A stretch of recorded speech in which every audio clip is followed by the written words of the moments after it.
اعوذ باللہ من الشیطان الرجیم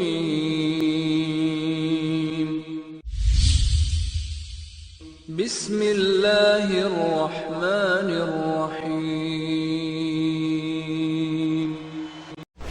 6 ماہ خلیفہ رہے اور اس کے بعد انہوں نے یہ اعلان کیا کہ میں خلافت چھوڑتا ہوں اور میں امیر معاویہ کو خلیفہ مانتا ہوں۔ یہ کہ کون اعلان کر رہے ہیں؟ جناب حسن رضی اللہ تعالیٰ عنہ۔ امیر معاویہ کو خلیفہ مانتا ہوں، انہیں امام مانتا ہوں، انہیں حکمران مانتا ہوں، اور ان کے اس طرز عمل سے ان کے نانا نبی علیہ السلام کی یہ پیشین گوئی درست ثابت ہوئی۔ جناب صدیق کا نام آئے تو امام کا لفظ نہیں بولتے، عمر فاروق کا نام آئے تو امام کا لفظ نہیں بولتے، جناب عثمان کا نام آئے تو امام کا لفظ نہیں بولتے، جناب علی کا نام آئے تو سارے کیا کہتے ہیں؟ امام علی۔ جناب حسین کا نام آئے سارے کیا کہتے ہیں؟ امام حسین۔ جناب حسن کا نام آئے سارے کیا کہتے ہیں؟ کبھی آپ نے سوچا یہ فرق کیوں ہے؟ کبھی غور کیا آپ نے؟ میرے بھائیوں، یہ لفظ ہمیں ان کی طرف سے ملے ہیں جو جناب صدیق کے دشمن ہیں، جناب فاروق کے دشمن ہیں، جناب عثمان کے دشمن ہیں، کہ نبی علیہ السلام نے فرمایا تھا کہ اول جیش من امتی یغزون البحر قد اوجبوا، میری امت کا وہ پہلا لشکر جو سمندری جہاد کرے گا ان سب کے لیے جنت واجب ہو گئی۔ اور سب سے پہلے سمندری جہاد کرنے والے جناب امیر معاویہ ہیں۔ پورا لشکر انہوں نے تیار کیا، کشتیاں انہوں نے تیار کی، اور اس کی سربراہی خود انہوں نے سنبھالی اور اس عظیم الشان جہاد میں حصہ لی۔ اس میں کوئی غلطی نہیں ہے، اس میں کوئی گمراہی نہیں ہے، اس میں ہدایت ہی ہدایت ہے، اس میں نور ہی نور ہے، اس میں روشنی ہی روشنی ہے۔ آج لوگ روشن خیالی کے نعرے لگاتے ہیں۔ روشن خیالی میرے بھائیوں آپ کو یورپ سے نہیں ملے گی، مغرب سے نہیں ملے گی، روشن خیالی آپ کو قرآن پاک سے ملے گی۔ اللہ کے نبی علیہ السلام کہہ رہے ہیں فیہ الہدی والنور، کہ اللہ کی کتاب میں ہدایت ہے، اللہ کی کتاب میں نور ہے، روشنی یہاں پہ ہے، ادھر اندھیرے ہیں، ادھر روشنی نہیں ہے۔ کہا حسین این تذهب لا تذهب الى اہل الکوفہ، کوفہ والوں کے پاس نہ جائیں، یہ وہ لوگ ہیں جنہوں نے قتلوا اباک، آپ کے باپ کو قتل کیا تھا، وطعنوا اخاک، آپ کے بھائی کو زخمی کیا تھا، ان کے اوپر یقین نہ کریں، کوفہ نہ جائیں۔ دیکھو ان عراقیوں کو، انہوں نے نبی علیہ السلام کے نواسے کو قتل کر دیا اور اس کے بارے میں نہیں پوچھا کہ کیا سزا ہے، کیا گناہ ہے، کیا جرمانہ ہے، اور مچھر اور مکھی کے بارے میں پوچھ رہے ہیں کہ اگر اس کو مار بیٹھے تو کیا جرمانہ ہے۔ یہ پر رکھا جو میں نے اپنے مولوی سے بات سن لی ہے، جو میں نے خود پڑھ لی ہے، جو خود میں نے فیصلہ کر لیا ہے، اب اس فیصلے پر میں آنچ نہیں آنے دوں گا، اب اسی پر میرا جینا اور اسی پر میرا مرنا۔ یہ ذہن ہمیں بدلنا ہوگا، ہمیں ایک تحقیقی ذہن اور ہمیں یہ سوچ اور فکر رکھنا ہوگی کہ ہم نے حق کو لینا ہے جہاں سے بھی ملے، اور ہم نے تحقیق کرتے رہنا ہے، اور حق بات جب مل جائے گی تو وہی ہمارا اصل نظریہ ہوگا اور وہی اسی چیز پر ہمارا عمل ہوگا۔ یہ سوچ اور فکر لے کر آپ نے جو ہے گفتگو کو سننا ہے۔ اگر آپ کسی جگہ پر کوئی بات آپ کو سمجھ نہ آئے اور بات میں اگر آپ کو کوئی پریشانی نظر آئے تو آپ آخر میں اس پر سوال بھی کر سکتے ہیں۔ تو چونکہ وقت زیادہ ہو رہا ہے، بغیر کسی تاخیر کے فضیلت الشیخ ڈاکٹر عبدالباسط حفظہ اللہ تعالی، جن کا تعلق مدینہ یونیورسٹی سے ہے، پی ایچ ڈی کے آخری سال میں ہیں، اور الحمدللہ اللہ تعالیٰ کا شیخ پر یہ بڑا کرم ہے کہ مسجد نبوی کے اندر شیخ محترم کا جو ہے ہر روز وہاں مسجد نبوی کے اندر شیخ کا درس ہوتا ہے، اور ہمارے پاکستان، ہندوستان اور مختلف ملکوں سے آنے والے وہ لوگ جو اردو زبان سمجھتے ہیں وہ شیخ کے درس سے استفادہ کرتے ہیں۔ اور آج ہمارے لیے یہ الحمدللہ خوشی کی بات ہے کہ آج ہم یہاں پر شیخ محترم سے استفادہ کریں گے بغیر کسی تاخیر کے۔ فضیلت الشیخ ڈاکٹر عبدالباسط حفظہ اللہ تعالی۔ ان الحمد للہ نحمده ونستعینه ونستغفره ونعوذ باللہ من شرور انفسنا ومن سیئات اعمالنا، من يهده الله فلا مضل له ومن يضلل فلا هادي له، أشهد أن لا إله إلا الله وحده لا شريك له وأشهد أن محمدا عبده ورسوله أما بعد فإن خير الحديث كتاب الله وخير الهدي هدي محمد صلى الله عليه وسلم وشر الأمور محدثاتها وكل محدثة بدعة وكل بدعة ضلالة وكل ضلالة في النار۔ میرے بھائیو، آپ جانتے ہیں کہ ہمارے آج کے موضوع کا تعلق جناب حسین رضی اللہ تعالیٰ عنہ سے ہے، اس لیے باقاعدہ طور پہ اس موضوع کے اوپر گفتگو کرنے سے پہلے چاہوں گا کہ جناب حسین رضی اللہ عنہ اور ان کے خاندان کے بارے میں کچھ گفتگو ہو جائے، اور اس گفتگو کا تعلق ان کے مقام سے ہوگا، ان کی شان سے ہوگا، ان کی فضیلت کے بارے میں ہوگا۔ میرے بھائیو، جناب حسین رضی اللہ تعالی عنہ نبی علیہ السلام کے نواسے ہیں، اور آپ کے لاڈلے نواسے ہیں، چہیتے نواسے ہیں۔ نبی علیہ السلام کو ان سے اور جناب حسن رضی اللہ عنہ سے بہت پیار تھا، چنانچہ امام ترمذی رحمہ اللہ اور امام حاکم رحمہ اللہ اور امام احمد رحمہ اللہ، یہ تینوں حدیث کے امام جناب حذیفہ رضی اللہ عنہ سے روایت کرتے ہیں۔ وہ فرماتے ہیں کہ ایک دن مجھ سے میری والدہ نے کہا کہ تمہیں نبی علیہ السلام سے ملے ہوئے کتنا عرصہ ہو گیا ہے؟ میں نے جواب دیا تو میری والدہ میرے اوپر سخت ناراض ہوئیں، مجھے ڈانٹا، برا بلا کہا کہ نبی علیہ السلام کو ملے ہوئے اتنا عرصہ ہو گیا ہے۔ چنانچہ میں نے اپنی والدہ سے گزارش کی کہ آپ مجھے اجازت دیں، میں آج ہی نبی علیہ السلام کی خدمت میں حاضر ہوتا ہوں، مغرب کی نماز آپ کے ساتھ ادا کروں گا، اور آپ علیہ السلام کے ساتھ اس وقت تک رہوں گا جب تک کہ آپ میرے لیے اور آپ کے لیے دعائے مغفرت نہ کر دیں۔ جناب حذیفہ فرماتے ہیں میں نے نبی علیہ السلام کی امامت و قیادت میں مغرب کی نماز ادا کی، اور پھر عشاء کی نماز بھی آپ کے ساتھ ادا کی۔ عشاء کی نماز کے بعد نبی علیہ السلام اپنی جگہ سے اٹھے، چلنے لگے، میں بھی آپ کے پیچھے پیچھے۔ اچانک ایک آدمی آپ کے سامنے آیا اور آپ سے سرگوشیاں کرنے لگا۔ جب وہ چلا گیا، نبی علیہ السلام دوبارہ اپنے گھر کی طرف چل پڑے، میں بھی آپ کے پیچھے۔ آپ علیہ السلام نے کہا من ھذا، کہ کون ہو؟ میں نے کہا حذیفہ ہوں۔ نبی علیہ السلام نے کہا حذیفہ سناؤ کیسے آئے ہو؟ میں نے پوری بات آپ کو بتائی تو نبی علیہ السلام نے دعا دی غفر اللہ لک ولأمک، کہ اللہ تمہیں بھی معاف فرمائے، تمہاری والدہ کو بھی معاف فرمائے۔ اس کے بعد نبی علیہ السلام نے فرمایا کہ حذیفہ، کیا تم نے اس آدمی کو دیکھا ہے جو تھوڑی دیر پہلے مجھ سے سرگوشیاں کر رہا تھا؟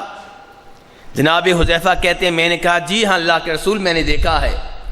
تو فرمایا نبی علیہ السلام نے یہ اللہ کے فرشتوں میں سے ایک فرشتہ تھا، اللہ تبارک و تعالیٰ کی طرف سے آیا تھا، مجھ سے سلام لینے کے لیے آیا تھا، اور مجھے یہ خوشخبری دینے کے لیے آیا تھا کہ حسن و حسین رضی اللہ تعالی عنہما جنت کے نوجوانوں کے سردار ہوں گے، اور جناب فاطمہ جنت کی خواتین کی سردار ہوں گی۔ میرے بھائیو، یہ مقام ہے جناب حسین کا، جناب حسن کا، جناب فاطمہ کا۔ اسی لیے ہم بھی اس خاندان سے شدید محبت رکھتے ہیں، ہمیں بھی اس خاندان سے شدید پیار ہے۔ نبی علیہ السلام جناب حسن و حسین کے بارے میں کہا کرتے تھے یہ اس دنیا میں میرے دو پھول ہیں، امام بخاری رحمہ اللہ روایت کرتے ہیں جناب عبداللہ ابن عمر رضی اللہ عنہما سے کہ ان کے پاس ایک عراقی آیا. کون آیا میرے بھائیو؟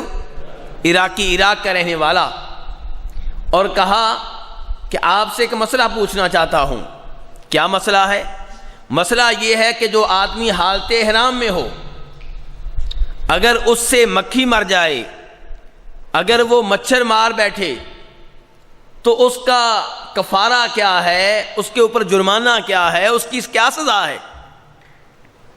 میرے بھائیو توجہ میری جانب. تو جناب عبداللہ ابن عمر نے کہا کہ دیکھو ان عراقیوں کو. عبداللہ ابن عمر کیا کہہ رہے ہیں؟ دیکھو ان عراقیوں کو. اور یہ جو روایت بیان کر رہا ہوں کس کتاب میں آئی ہے؟ بخاری شریف میں. کہا دیکھو ان عراقیوں کو، انہوں نے نبی علیہ السلام کے نواسے کو قتل کر دیا اور اس کے بارے میں نہیں پوچھا کہ کیا سزا ہے، کیا گناہ ہے، کیا جرمانہ ہے، اور مچھر اور مکھی کے بارے میں پوچھ رہے ہیں کہ اگر اس کو مار بیٹھے تو کیا جرمانہ ہے.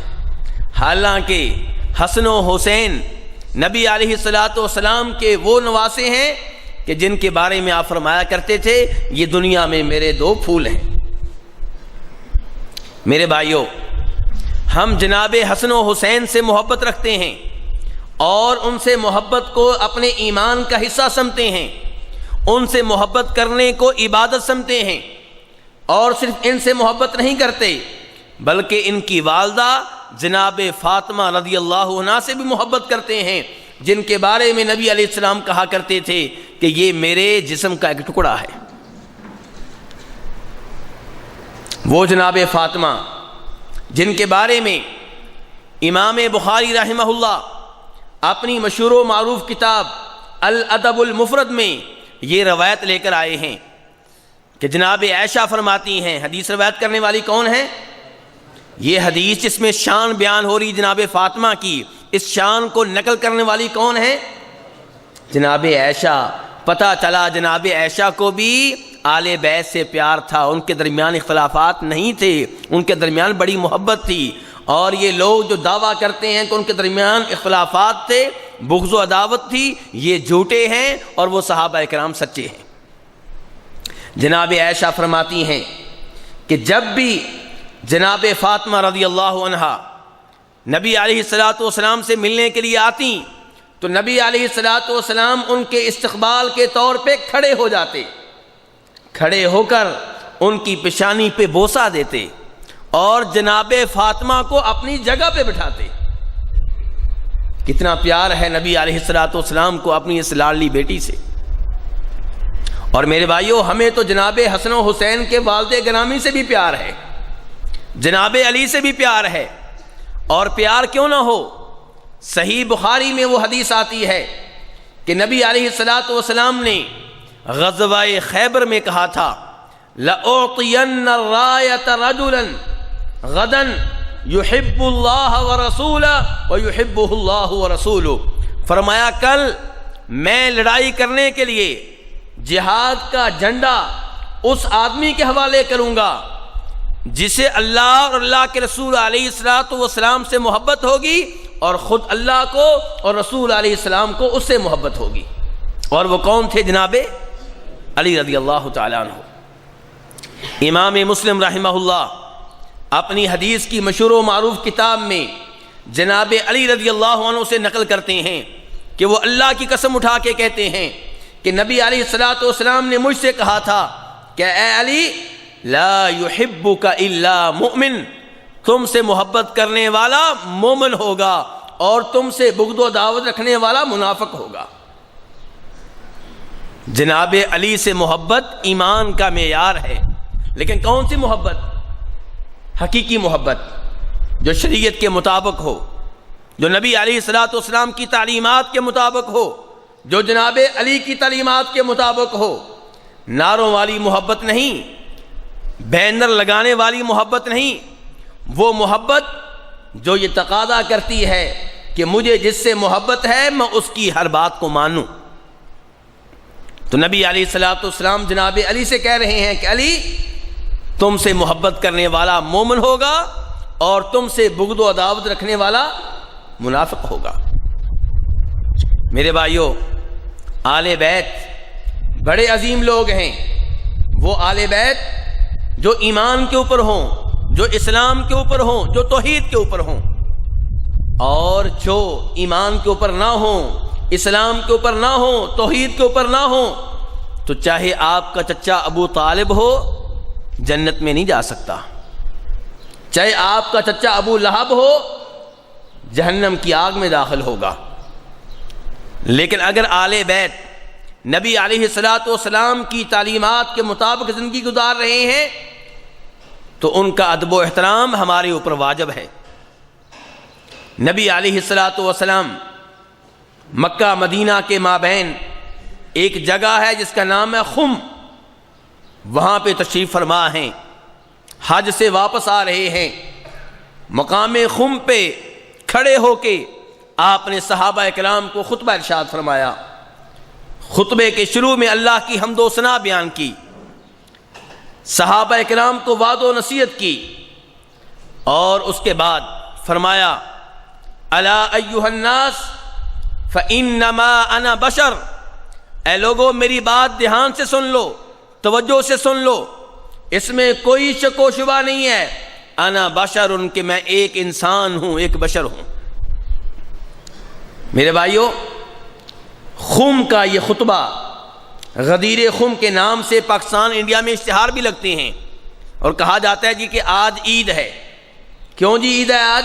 کیونکہ آج وہ دن ہے جس دن نبی علیہ الصلوۃ والسلام نے خطبہ غدیر خم ارشاد فرمایا تھا، اور وہ لوگ جو دیگر صحابہ کرام سے بغض و عداوت رکھتے ہیں، جناب صدیق، جناب فاروق، جناب عثمان سے بغض و عداوت رکھتے ہیں، وہ یہ دعویٰ کرتے ہیں کہ اس مقام پہ نبی علیہ الصلوۃ والسلام نے یہ حکم دیا تھا کہ میرے بعد آئندہ خلیفہ جناب علی ہوں گے۔ ایسی کوئی بات نہیں ہے، یہ حدیث صحیح مسلم میں موجود ہے، اس کا اگر آپ مطالعہ کریں تو اس میں توحید ہے، اس میں کتاب و سنت ہے۔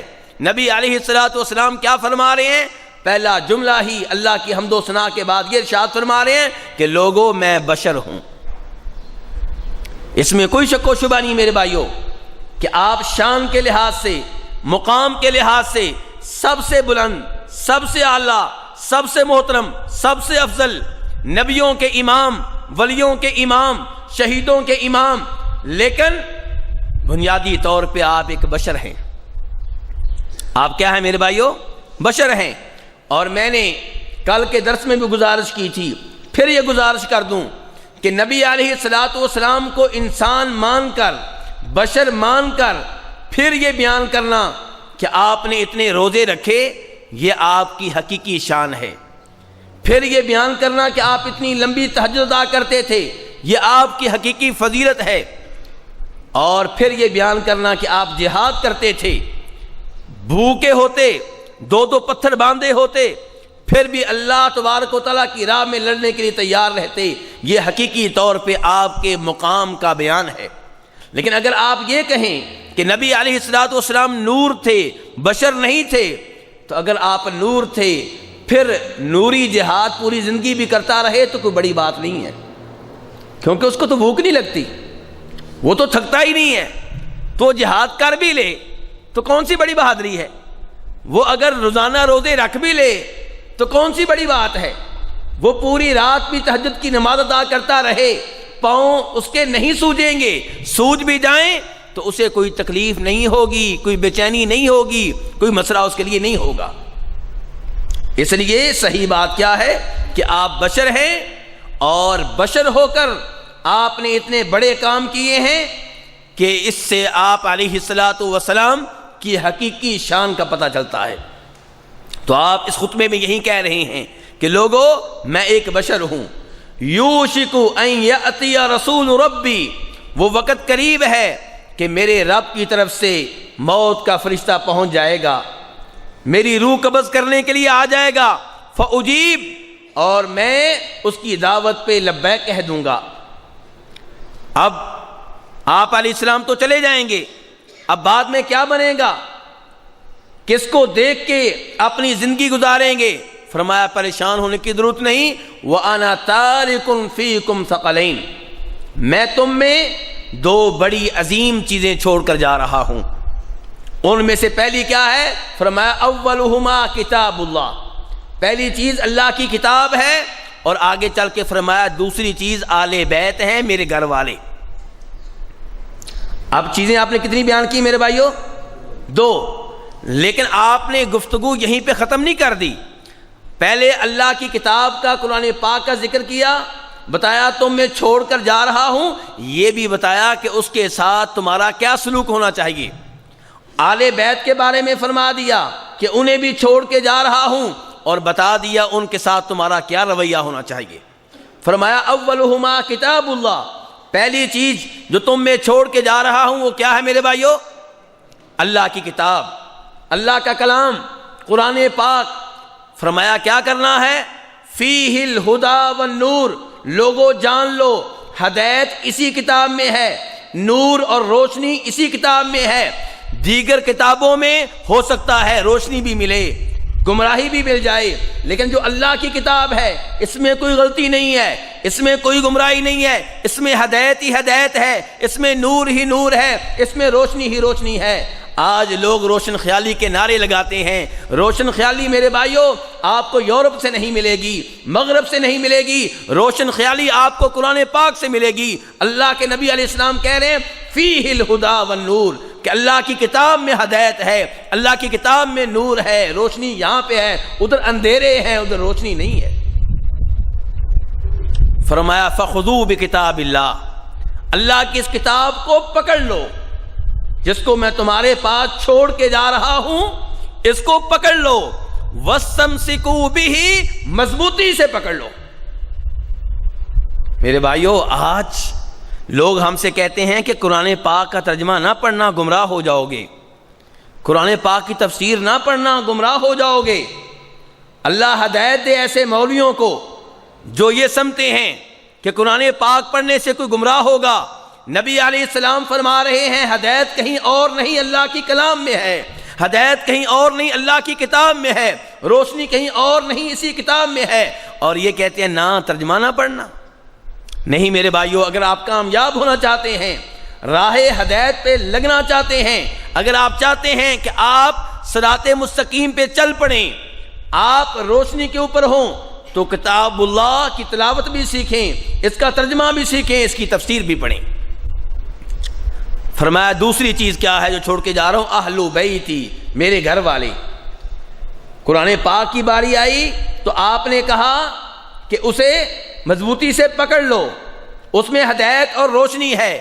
آل بیت کی باری آئی تو یہ نہیں کہا کہ ان کے پاس ہدایت ہے، ان کے پاس روشنی ہے، انہیں مضبوطی سے پکڑ لو، نہیں.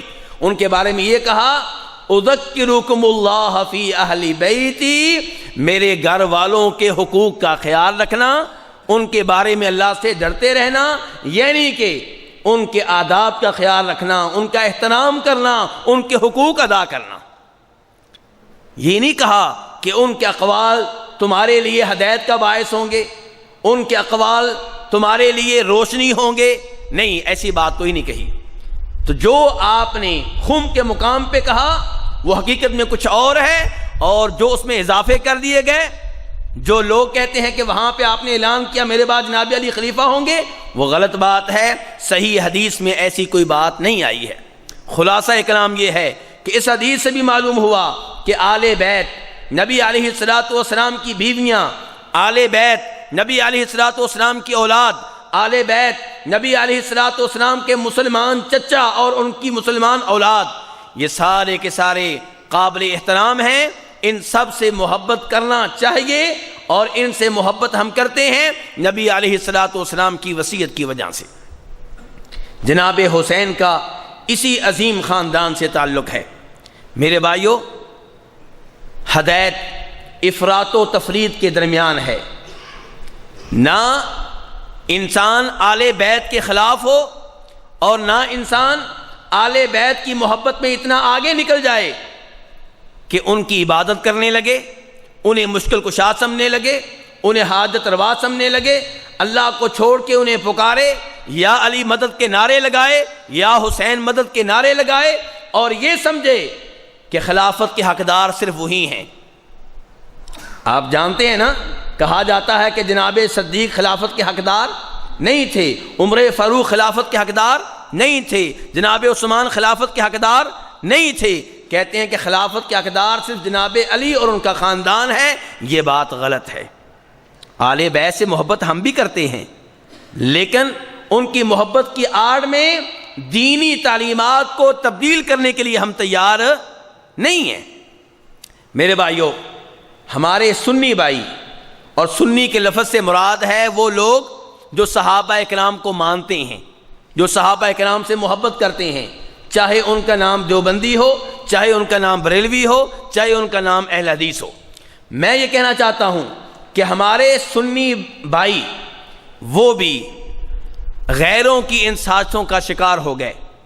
آج ہم میں سے اکثر جناب صدیق کا نام آئے تو امام کا لفظ نہیں بولتے، عمر فاروق کا نام آئے تو امام کا لفظ نہیں بولتے، جناب عثمان کا نام آئے تو امام کا لفظ نہیں بولتے، جناب علی کا نام آئے تو سارے کیا کہتے ہیں؟ امام علی۔ جناب حسین کا نام آئے سارے کیا کہتے ہیں؟ امام حسین۔ جناب حسن کا نام آئے سارے کیا کہتے ہیں؟ کبھی آپ نے سوچا یہ فرق کیوں ہے؟ کبھی غور کیا آپ نے؟ میرے بھائیوں، یہ لفظ ہمیں ان کی طرف سے ملے ہیں جو جناب صدیق کے دشمن ہیں، جناب فاروق کے دشمن ہیں، جناب عثمان کے دشمن ہیں۔ انہوں نے یہ ہمیں سبق دیا ہے۔ وہ کہنا چاہتے ہیں کہ امام جناب علی ہیں۔ امام سے مراد مسجد کا مولوی نہیں ہے، امام سے یہاں مراد ہے بڑا امام، خلیفہ وقت، امیر المؤمنین۔ امام سے مراد یہ ہے میرے بھائیوں۔ تو کہنا چاہتے ہیں کہ صدیق چونکہ امامت کے حقدار نہیں تھے، خلافت کے حقدار نہیں تھے، اس لیے امام ابو بکر نہیں کہیں گے۔ عمر فاروق حقدار نہیں تھے تو امام عمر نہیں کہیں گے۔ جناب عثمان امامت کے حقدار نہیں تھے تو امام عثمان نہیں کہیں گے۔ جناب علی جو تھے وہ خلافت کے حقدار تھے، ان کے نام کے ساتھ امام لگے گا۔ تو میرے بھائیوں، کیا یہ ہمارا رویہ درست ہے؟ نہیں۔ یا امام سب کے ساتھ بولیں یا کسی کے ساتھ نہ بولیں۔ تو میرے بھائیوں، اس لیے کہنا یہ چاہتا ہوں کہ آل بیت سے محبت ہمارے ایمان کا حصہ ہے۔ ان سے محبت ہم عبادت سمجھتے ہیں، لیکن ہم افراط و تفریط کا شکار نہیں ہیں۔ تو میرے بھائیوں، ہمارا موضوع جناب حسین رضی اللہ تعالی عنہ ہیں۔ میرے بھائیوں، نبی علیہ الصلوۃ والسلام مدینہ منورہ میں فوت ہوئے۔ کس سال فوت ہوئے؟ جی، سن 11 ہجری میں۔ سن 11 ہجری میں۔ آج ابھی کون سا سال چل رہا ہے؟ 1436۔ تو نبی علیہ السلام فوت ہوئے ہیں سن 11 ہجری میں۔ ان کے بعد خلیفہ کون بنے؟ ابو بکر صدیق۔ کب تک رہے؟ سن 13 تک۔ سن 13 ہجری تک وہ خلیفہ رہے۔ ان کے بعد خلیفہ کون بنے؟ جناب عمر فاروق۔ وہ کس سال تک رہے؟ سن 23 تک۔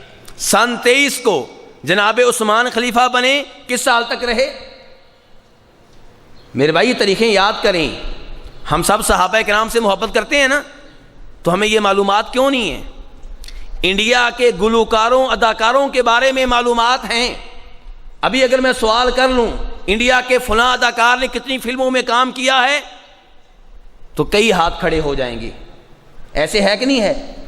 کس گلوکار نے کتنے گانے گائے ہیں معلوم ہوگا۔ لیکن کتنے افسوس کا مقام ہے کہ ہمیں نبی علیہ الصلوۃ والسلام کے بارے میں علم نہیں ہے، صحابہ کرام کے بارے میں بڑی بڑی معلومات بھی ہمارے پاس نہیں ہیں۔ ہم نے کبھی ان کے بارے میں پڑھا نہیں، کبھی سوچا نہیں کہ ان کے بارے میں معلومات لی جائیں، اور ویسے ہم نعرہ لگائیں گے کہ وہ ہمارے ہیرو ہیں، ہمارے بڑے ہیں۔ تو میرے بھائی، اگر وہ ہمارے بڑے ہیں تو ان کے بارے میں ہم ایسی کتابیں کیوں نہیں پڑھتے جن میں ان کے بارے میں درست معلومات دی گئی ہوں؟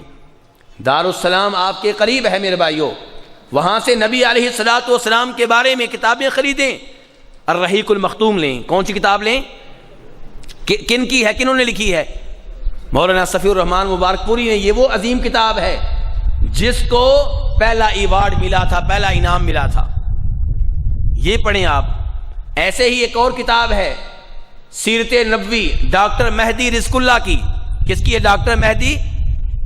کس کی ہے میرے بھائیوں؟ میں یہ نام اس لیے بتا رہا ہوں کہ مجھے امید ہے کہ انشاءاللہ نبی علیہ السلام سے حقیقی محبت کا اظہار کرتے ہوئے آپ یہ کتابیں خریدیں گے، خود بھی پڑھیں گے، بیگم سے بھی کہیں گے، بچوں سے بھی کہیں گے۔ تو کتاب کا نام کیا بتا رہا ہوں؟ سیرت نبوی، سوڈان کے ڈاکٹر مہدی رزق اللہ کی تالیف ہے، اس کو بھی شاہ فیصل ایوارڈ ملا ہے۔ ایسے ہی جناب صدیق، جناب فاروق، جناب عثمان، جناب علی کے بارے میں ڈاکٹر سلابی کی کتابیں دارالسلام سے پرنٹ ہو چکی ہیں، وہ لیں، ان کا مطالعہ کریں۔ تو بہرحال میرے بھائیوں، جناب عثمان سن 23 سے لے کے سن 35 تک حکمران رہے ہیں۔ سن 23 سے لے کے سن، اب یہ تاریخیں یاد ہو جائیں گی کہ پھر بھول جائیں گے؟ یاد رہیں گی انشاءاللہ۔ اور سن 35 سے لے کے 40 تک کون حکمران رہے ہیں؟ جناب علی رضی اللہ تعالی عنہ۔ جب جناب علی خلیفہ بنے تو جناب امیر معاویہ ان کے خلیفہ بننے سے پہلے ہی شام کے گورنر تھے۔ ان کو گورنر کس نے بنایا تھا؟ جناب عثمان نے، اور ان سے پہلے جناب عمر فاروق رضی اللہ عنہ نے۔ ان کے زمانے سے وہ شام کے، دمشق کے اس علاقے کے گورنر چلے آ رہے تھے، اور وہ جناب عثمان کے رشتہ دار ہیں۔ جب جناب عثمان کو مظلومانہ شہید کیا گیا تو جناب امیر معاویہ نے کہا کہ ان کے قاتلوں کو پکڑا جائے، انہیں سزا دی جائے، اور وہ قاتل جلدی سے جناب علی کے لشکر میں شامل ہو گئے۔ اب حالات خراب تھے، جناب علی فوری طور پہ انہیں پکڑنے کی طاقت نہیں رکھتے تھے، وہ انتظار کر رہے تھے کہ اچھی طرح صورتحال کے اوپر کنٹرول حاصل کر لوں پھر انہیں پکڑوں گا۔ لیکن جناب امیر معاویہ کا موقف یہ تھا کہ سب سے پہلے یہی کام کیا جائے۔ اختلافات پیدا ہوئے، غلط فہمیاں پیدا ہوئیں، اور ان غلط فہمیوں کی وجہ سے لڑائی بھی ہوئی۔ بہرحال جناب علی رضی اللہ عنہ فوت ہو گئے۔ کس سال؟ سن 40 میں۔ جب فوت ہوئے تو ان کے بعد ان کے بیٹے جناب حسن کو خلیفہ بنایا گیا۔ وہ 6 ماہ خلیفہ رہے۔ کتنے ماہ خلیفہ رہے؟ 6 ماہ۔ 6 ماہ خلیفہ رہے، اور اس کے بعد انہوں نے یہ اعلان کیا کہ میں خلافت چھوڑتا ہوں اور میں امیر معاویہ کو خلیفہ مانتا ہوں۔ یہ کہ کون اعلان کر رہے ہیں؟ جناب حسن رضی اللہ تعالی عنہ۔ امیر معاویہ کو خلیفہ مانتا ہوں، انہیں امام مانتا ہوں، انہیں حکمران مانتا ہوں، اور ان کے اس طرز عمل سے ان کے نانا نبی علیہ الصلوۃ والسلام کی یہ پیشین گوئی درست ثابت ہوئی۔ صحیح بخاری کی حدیث ہے، آپ نے کہا تھا ان ابنی ھذا سید، میرا یہ بیٹا حسن سردار ہے، لعل اللہ یصلح بہ بین فئتین عظیمتین من المسلمین۔ میں نے آخری لفظ کیا بولا ہے؟ من المسلمین۔ نبی علیہ السلام فرما رہے ہیں میرا یہ بیٹا حسن سردار ہے، وقت آئے گا کہ اللہ تبارک و تعالیٰ اس کے ذریعے 2 بڑے مسلمان گروہوں میں صلح کرا دے گا۔ کن کے درمیان صلح کرا دے گا؟ کن کے درمیان؟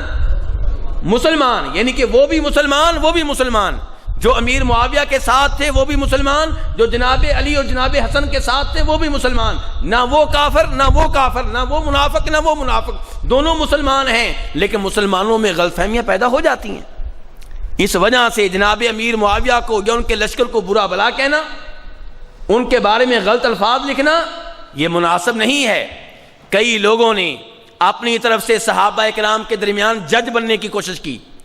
میرے بھائیوں، ماں اور باپ کی لڑائی ہو جائے تو ان کے درمیان جج بننے کی کوشش نہیں کرنی چاہیے، سلو کرا دیں آپ، لیکن جج نہ بنیں کہ امی جی آپ کی یہ غلطی ہے، ابا جی آپ کی یہ غلطی ہے، ایسا کام نہیں کرنا چاہیے۔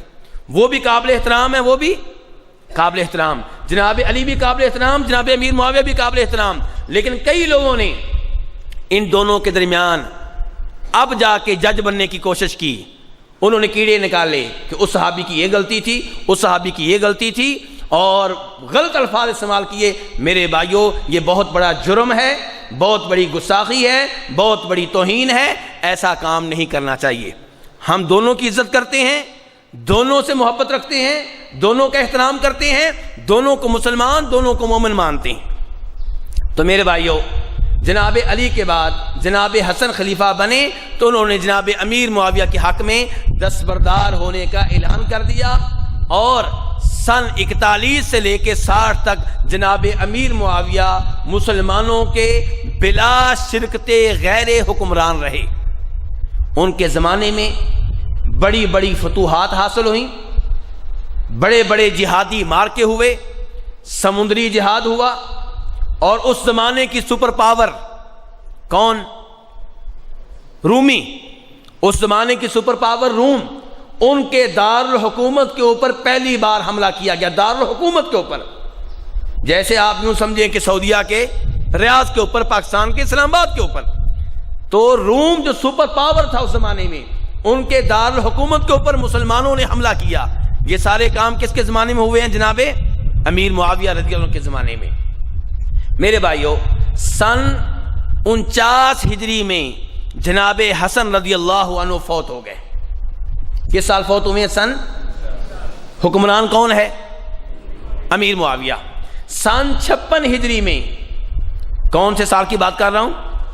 سن 56 ہجری میں جناب امیر معاویہ نے یہ اعلان کیا کہ میرے بعد حکمران بننے والا میرا بیٹا یزید ہوگا۔ کون ہوگا؟ میرا بیٹا یزید ہوگا۔ یہ اعلان خلاف توقع تھا۔ انہوں نے کئی لوگوں سے مشورہ کرنے کے بعد یہ اعلان کیا، اور یہ چاہا کہ میں اپنی زندگی میں اعلان کر دوں کہ خلیفہ کون بنے گا، تاکہ میرے بعد اختلافات پیدا نہ ہوں، میرے بعد کوئی فتنہ پیدا نہ ہو۔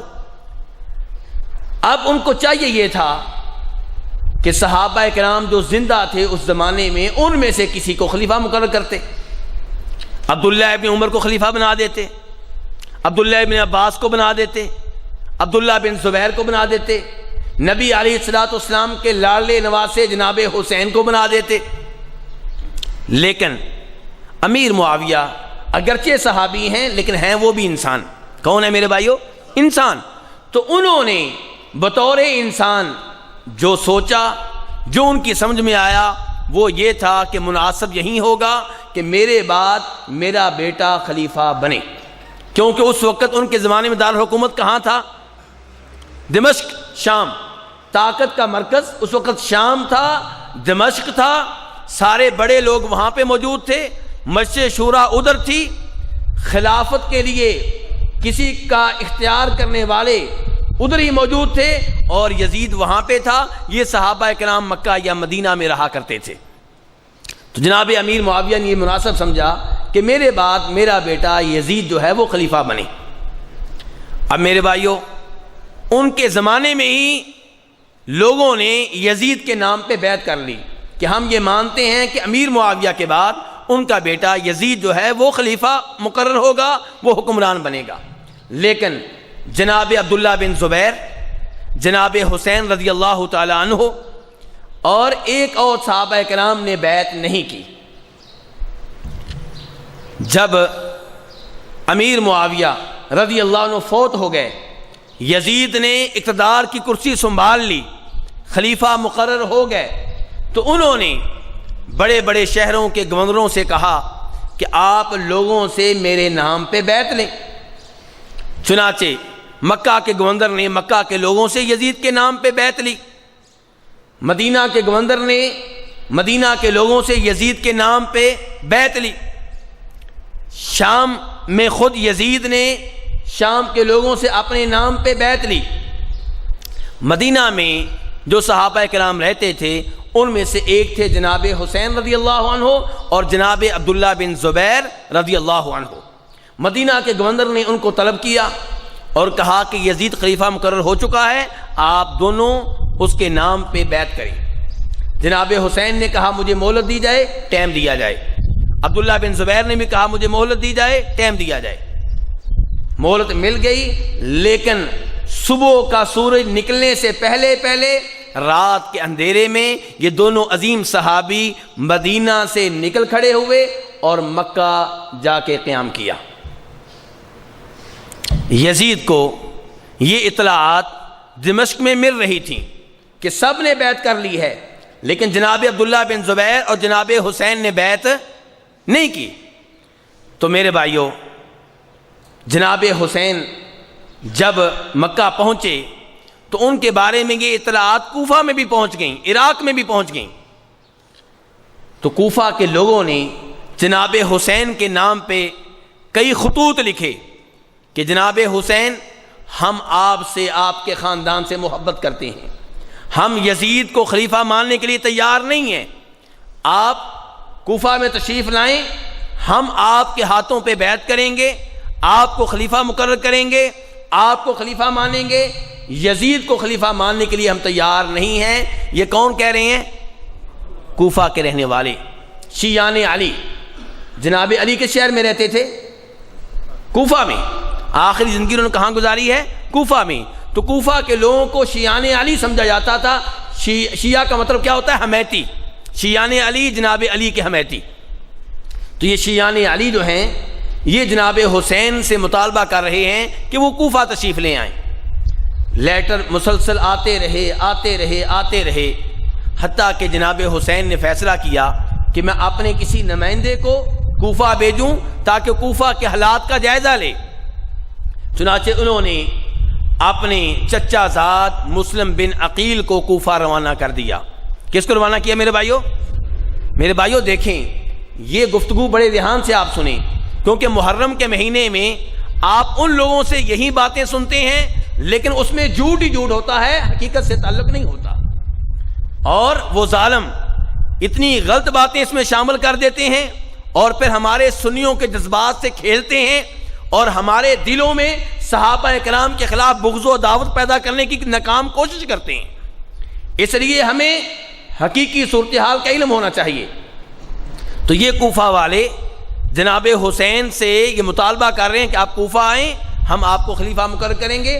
جناب حسین نے اپنے چچا زاد مسلم بن عقیل کو کوفہ روانہ کر دیا. جب وہ کوفہ پہنچے، کوفہ والوں نے ان کا عظیم الشان استقبال کیا اور ان کے ہاتھ پہ جناب حسین کے نام پہ بیعت کی. بیعت کس کے ہاتھ پہ کر رہے ہیں؟ مسلم بن عقیل کے ہاتھ پہ. لیکن کس کے لیے بیعت؟ جناب حسین کے لیے. بیعت کا مطلب کیا ہوتا ہے؟ کہ ہم خلیفہ مانتے ہیں جناب حسین کو، کسی اور کو نہیں. اور اس کا دوسرا مطلب یہ ہوتا ہے کہ جس کو خلیفہ مان لیا ہے اس کی ہر وہ بات مانیں گے جو قرآن و حدیث کے خلاف نہیں ہوگی.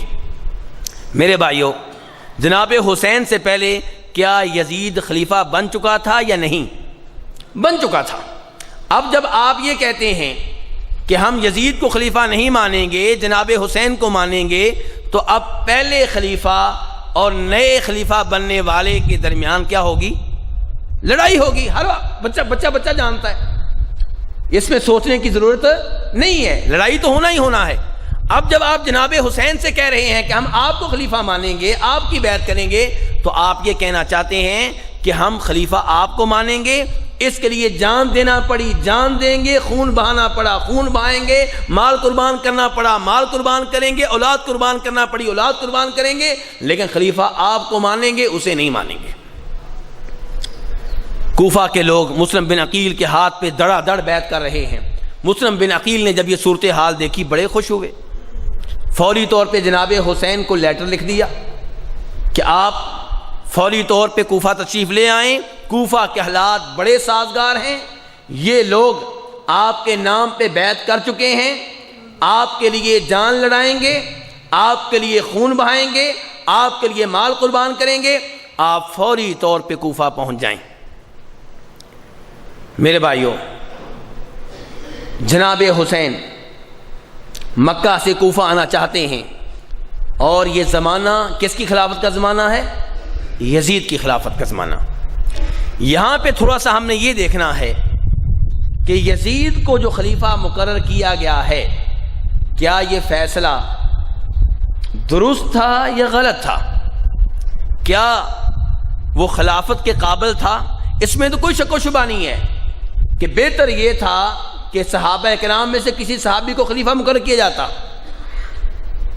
لیکن میرے بھائیوں، ایک ہوتا ہے سب سے بہتر آدمی اور ایک ہوتا ہے سب سے بہتر تو نہیں ہے لیکن وہ بھی مناسب ہے، اور ایک یہ ہے کہ جو اس کا اہل ہی نہیں ہے.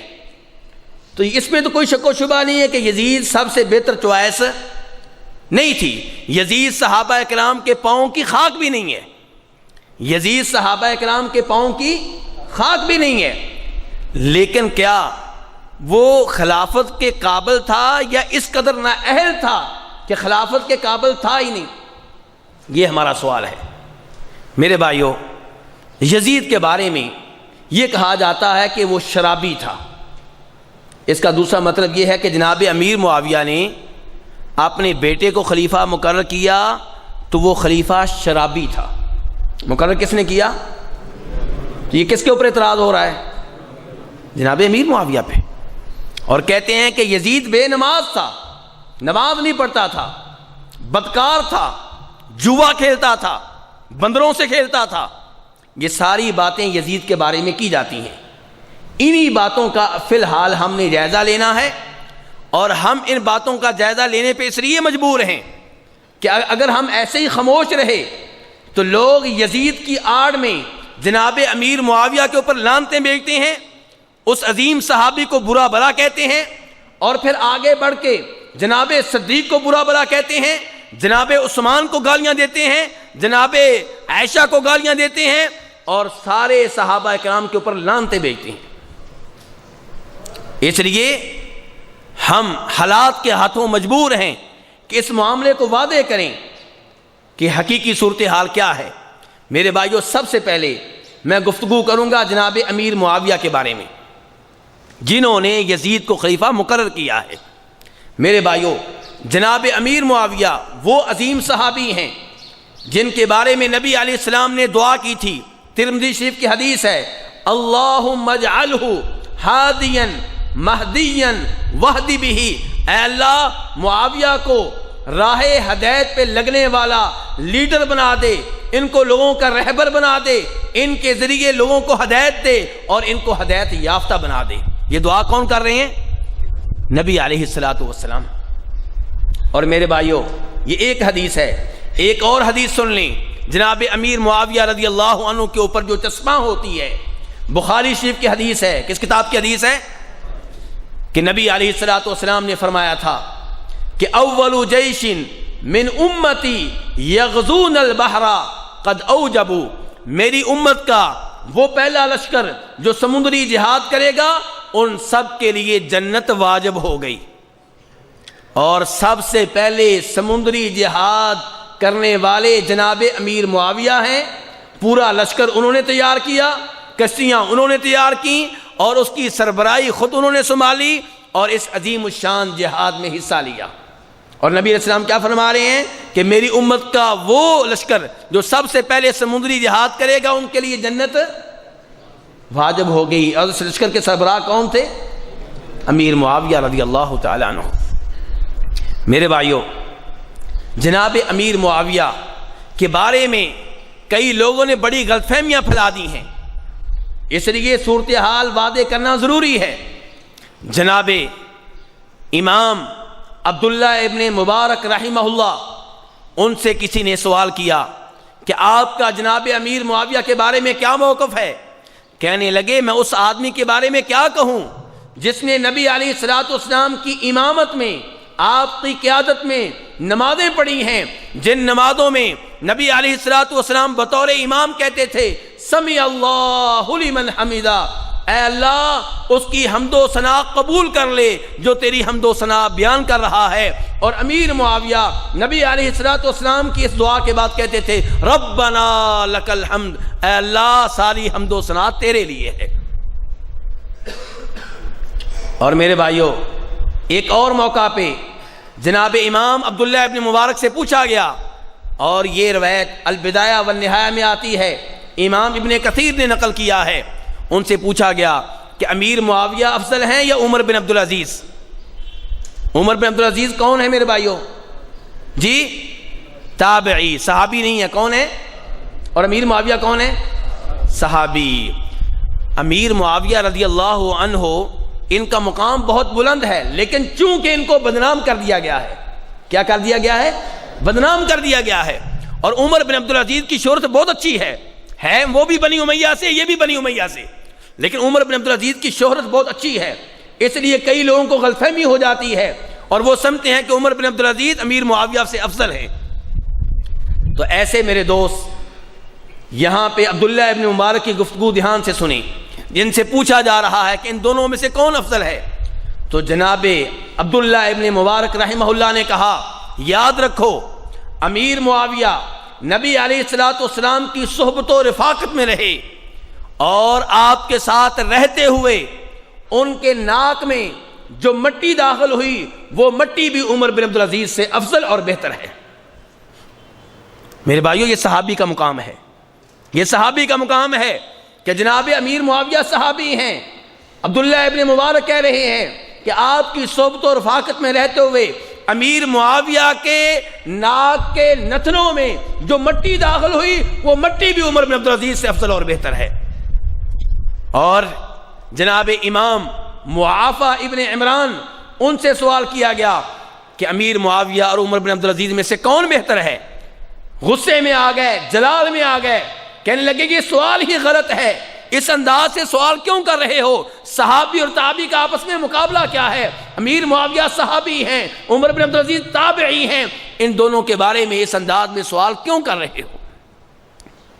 پھر کہا کہ امیر معاویہ نبی علیہ السلام کے صحابی، آپ کے سالے اور آپ کے کاتب، اور آپ کے اوپر آسمانوں سے جو وحی نازل ہوتی تھی اس کے امین تھے۔ تو عمر بن عبدالعزیز کا ان سے کیا مقابلہ؟ میرے بھائیو، یہ جناب امیر معاویہ کی شان ہے، ان کا مقام بیان ہو رہا ہے۔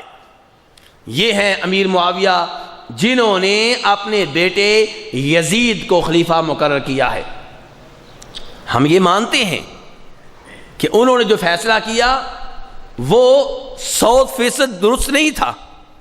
اگر وہ صحابہ کرام میں سے کسی کو خلیفہ مقرر کر دیتے تو زیادہ بہتر تھا، لیکن اگر انہوں نے جو سب سے بہتر آدمی اس کو چھوڑ کے کم درجے کے کسی آدمی کو خلیفہ مقرر کر دیا ہے تو یہ ایسی غلطی نہیں ہے کہ اس کی آڑ میں آپ جناب امیر معاویہ کی توہین کریں، ان کی گستاخی کریں، ان کے بارے میں بد زبانی کریں، ان کے بارے میں بدتمیزی کریں، ان کے بارے میں بکواس کریں، یہ مناسب نہیں ہے۔ وہ صحابی ہیں رضی اللہ تعالی عنہ۔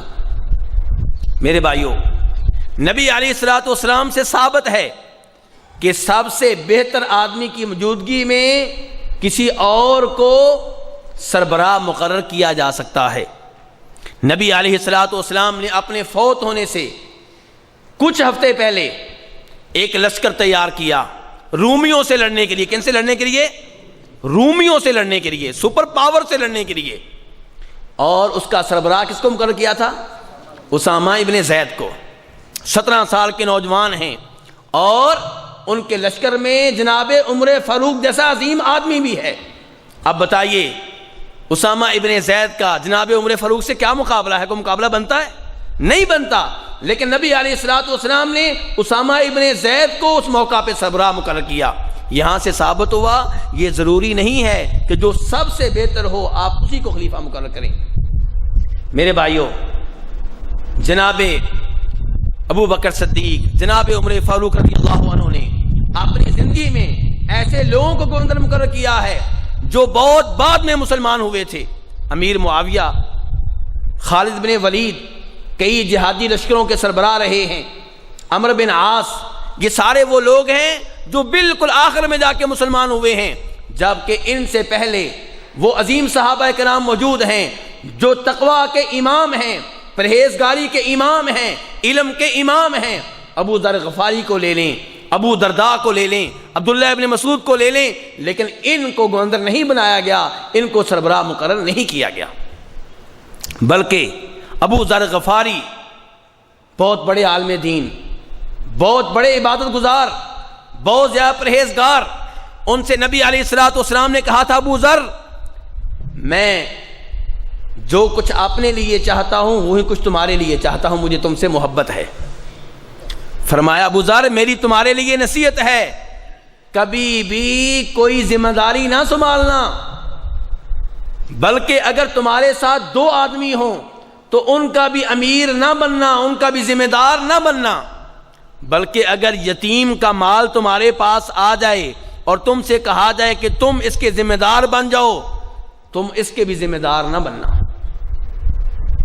اس سے کیا معلوم ہو رہا ہے کہ ضروری نہیں جس کے پاس بہت زیادہ علم ہو، جو بہت زیادہ عبادت گزار ہو، بہت زیادہ پرہیزگار ہو، وہی سربراہ بننے کا حقدار ہو، یہ ضروری نہیں ہے۔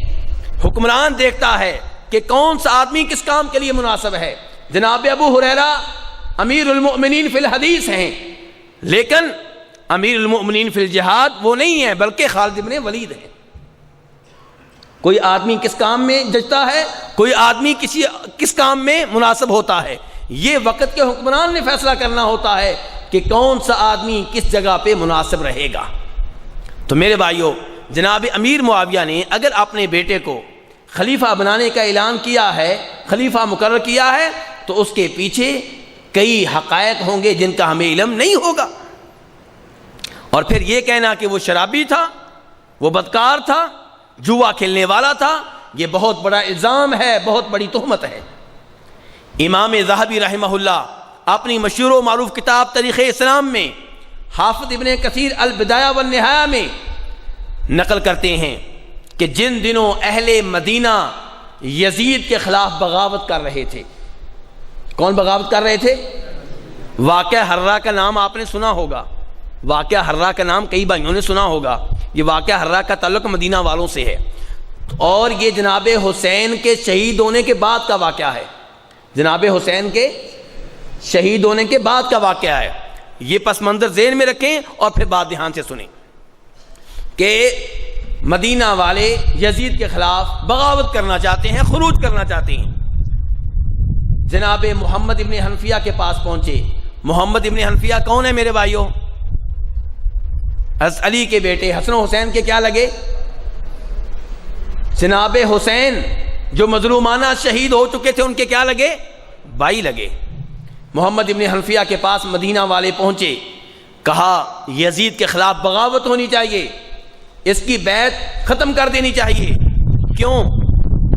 کہنے لگے ان یزید ابن معاویہ یشرب الخمر۔ میرے بھائیوں بات بڑے دھیان سے، توجہ آپ کی میری جان رہنی چاہیے۔ آپ ادھر دیکھ رہے ہیں، میں آپ کو دیکھ رہا ہوں اور آپ ادھر دیکھ رہے ہیں۔ کہہ رہے ہیں امام محمد ابن حنفیہ سے عبداللہ ابن مطیع کہہ رہے ہیں ان یزید ابن معاویہ یشرب الخمر ویترک الصلاۃ، کہ یہ یزید جو ہے جسے ہم خلیفہ بنا چکے ہیں، جس کی ہم بیعت کر چکے ہیں، اس کا یہ حال ہے کہ شراب پیتا ہے اور تارک صلاۃ ہے، نماز نہیں پڑھتا۔ عبداللہ ابن مطیع کہہ رہے ہیں محمد ابن حنفیہ سے، جناب حسین کے بھائی سے، ان کو قیل کر رہے ہیں کہ یہ بنیاد ہے جس کی وجہ سے اس کے خلاف بغاوت ہونی چاہیے۔ اور یہاں پہ یہ بھی ذہن میں رکھیں، انہوں نے یہ نہیں کہا کہ بغاوت اس لیے ہونی چاہیے کہ اس نے حسین کو قتل کیا ہے، یہ لفظ نہیں بولا گیا۔ جرم وہ کیا بتا رہے ہیں کہ شراب پیتا ہے اور نماز نہیں پڑھتا۔ تو محمد ابن حنفیہ کہنے لگے کہ تم یہ بات کیسے کہتے ہو؟ میں دمشق گیا، یزید کے پاس کئی راتیں رہا، اس کے پاس قیام کیا، میرا اس کے بارے میں تبصرہ یہ ہے کہ رأیتہ مواظبا للصلاۃ، وہ بڑی پابندی سے نماز پڑھتا ہے، متحریا للخیر، خیر کے کاموں کا متلاشی ہے، جہاں خیر کا موقع ملے پیچھے نہیں ہٹتا۔ یسأل عن الفقہ، دین کے مسائل علماء کرام سے، محدثین سے پوچھتا رہتا ہے۔ ملازما للسنہ، نبی علیہ الصلوۃ والسلام کی سنت پہ عمل کرنے کی ہر ممکن کوشش کرتا ہے۔ میرا تبصرہ یہ ہے، میں نے یہ دیکھا ہے، تم یہ کیسے کہتے ہو کہ وہ شراب پیتا ہے، نماز نہیں ادا کرتا؟ یہ کون گواہی دے رہے ہیں؟ جناب حسین کے بھائی محمد ابن حنفیہ۔ حالانکہ جناب حسین کے بھائی کو یزید کے خلاف بولنا چاہیے، لیکن وہ یزید کے حق میں کلمہ حق کہہ رہے ہیں، درست گواہی دے رہے ہیں۔ انہوں نے پھر بھی اصرار کیا کہ نہیں نہیں، وہ شرابی ہے، آپ کے سامنے وہ شراب سے دور رہا، آپ کے سامنے نمازیں پڑھتا رہا، اس نے اپنا روپ تبدیل کیا، حقیقت میں وہ ایسا نہیں ہے۔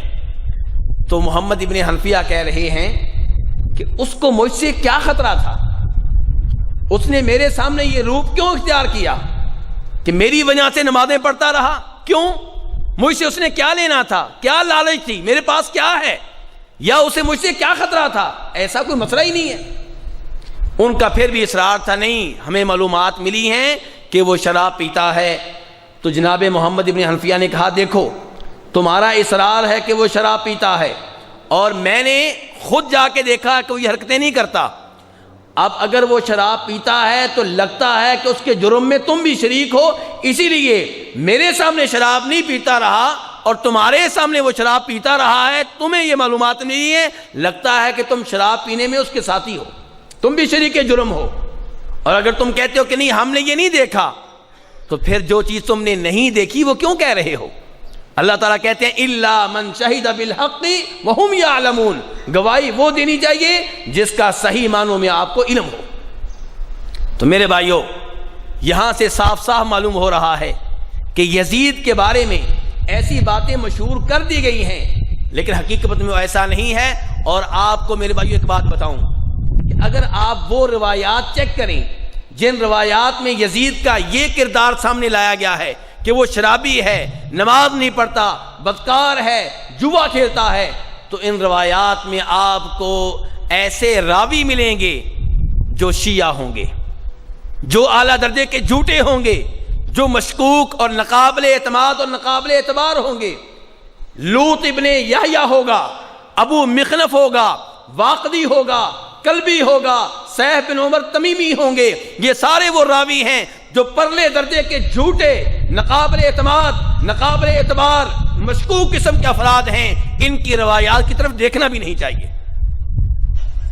اور پرانے جو اہل سنت کے امام ہیں ان میں سے کوئی آدمی آپ کو ایسا نہیں ملے گا جس سے صحیح سند سے یہ بات ثابت ہو کہ اس نے کہا ہو کہ میں نے خود یہ چیک کیا کہ یزید شراب پیتا ہے یا نماز نہیں پڑھتا تھا۔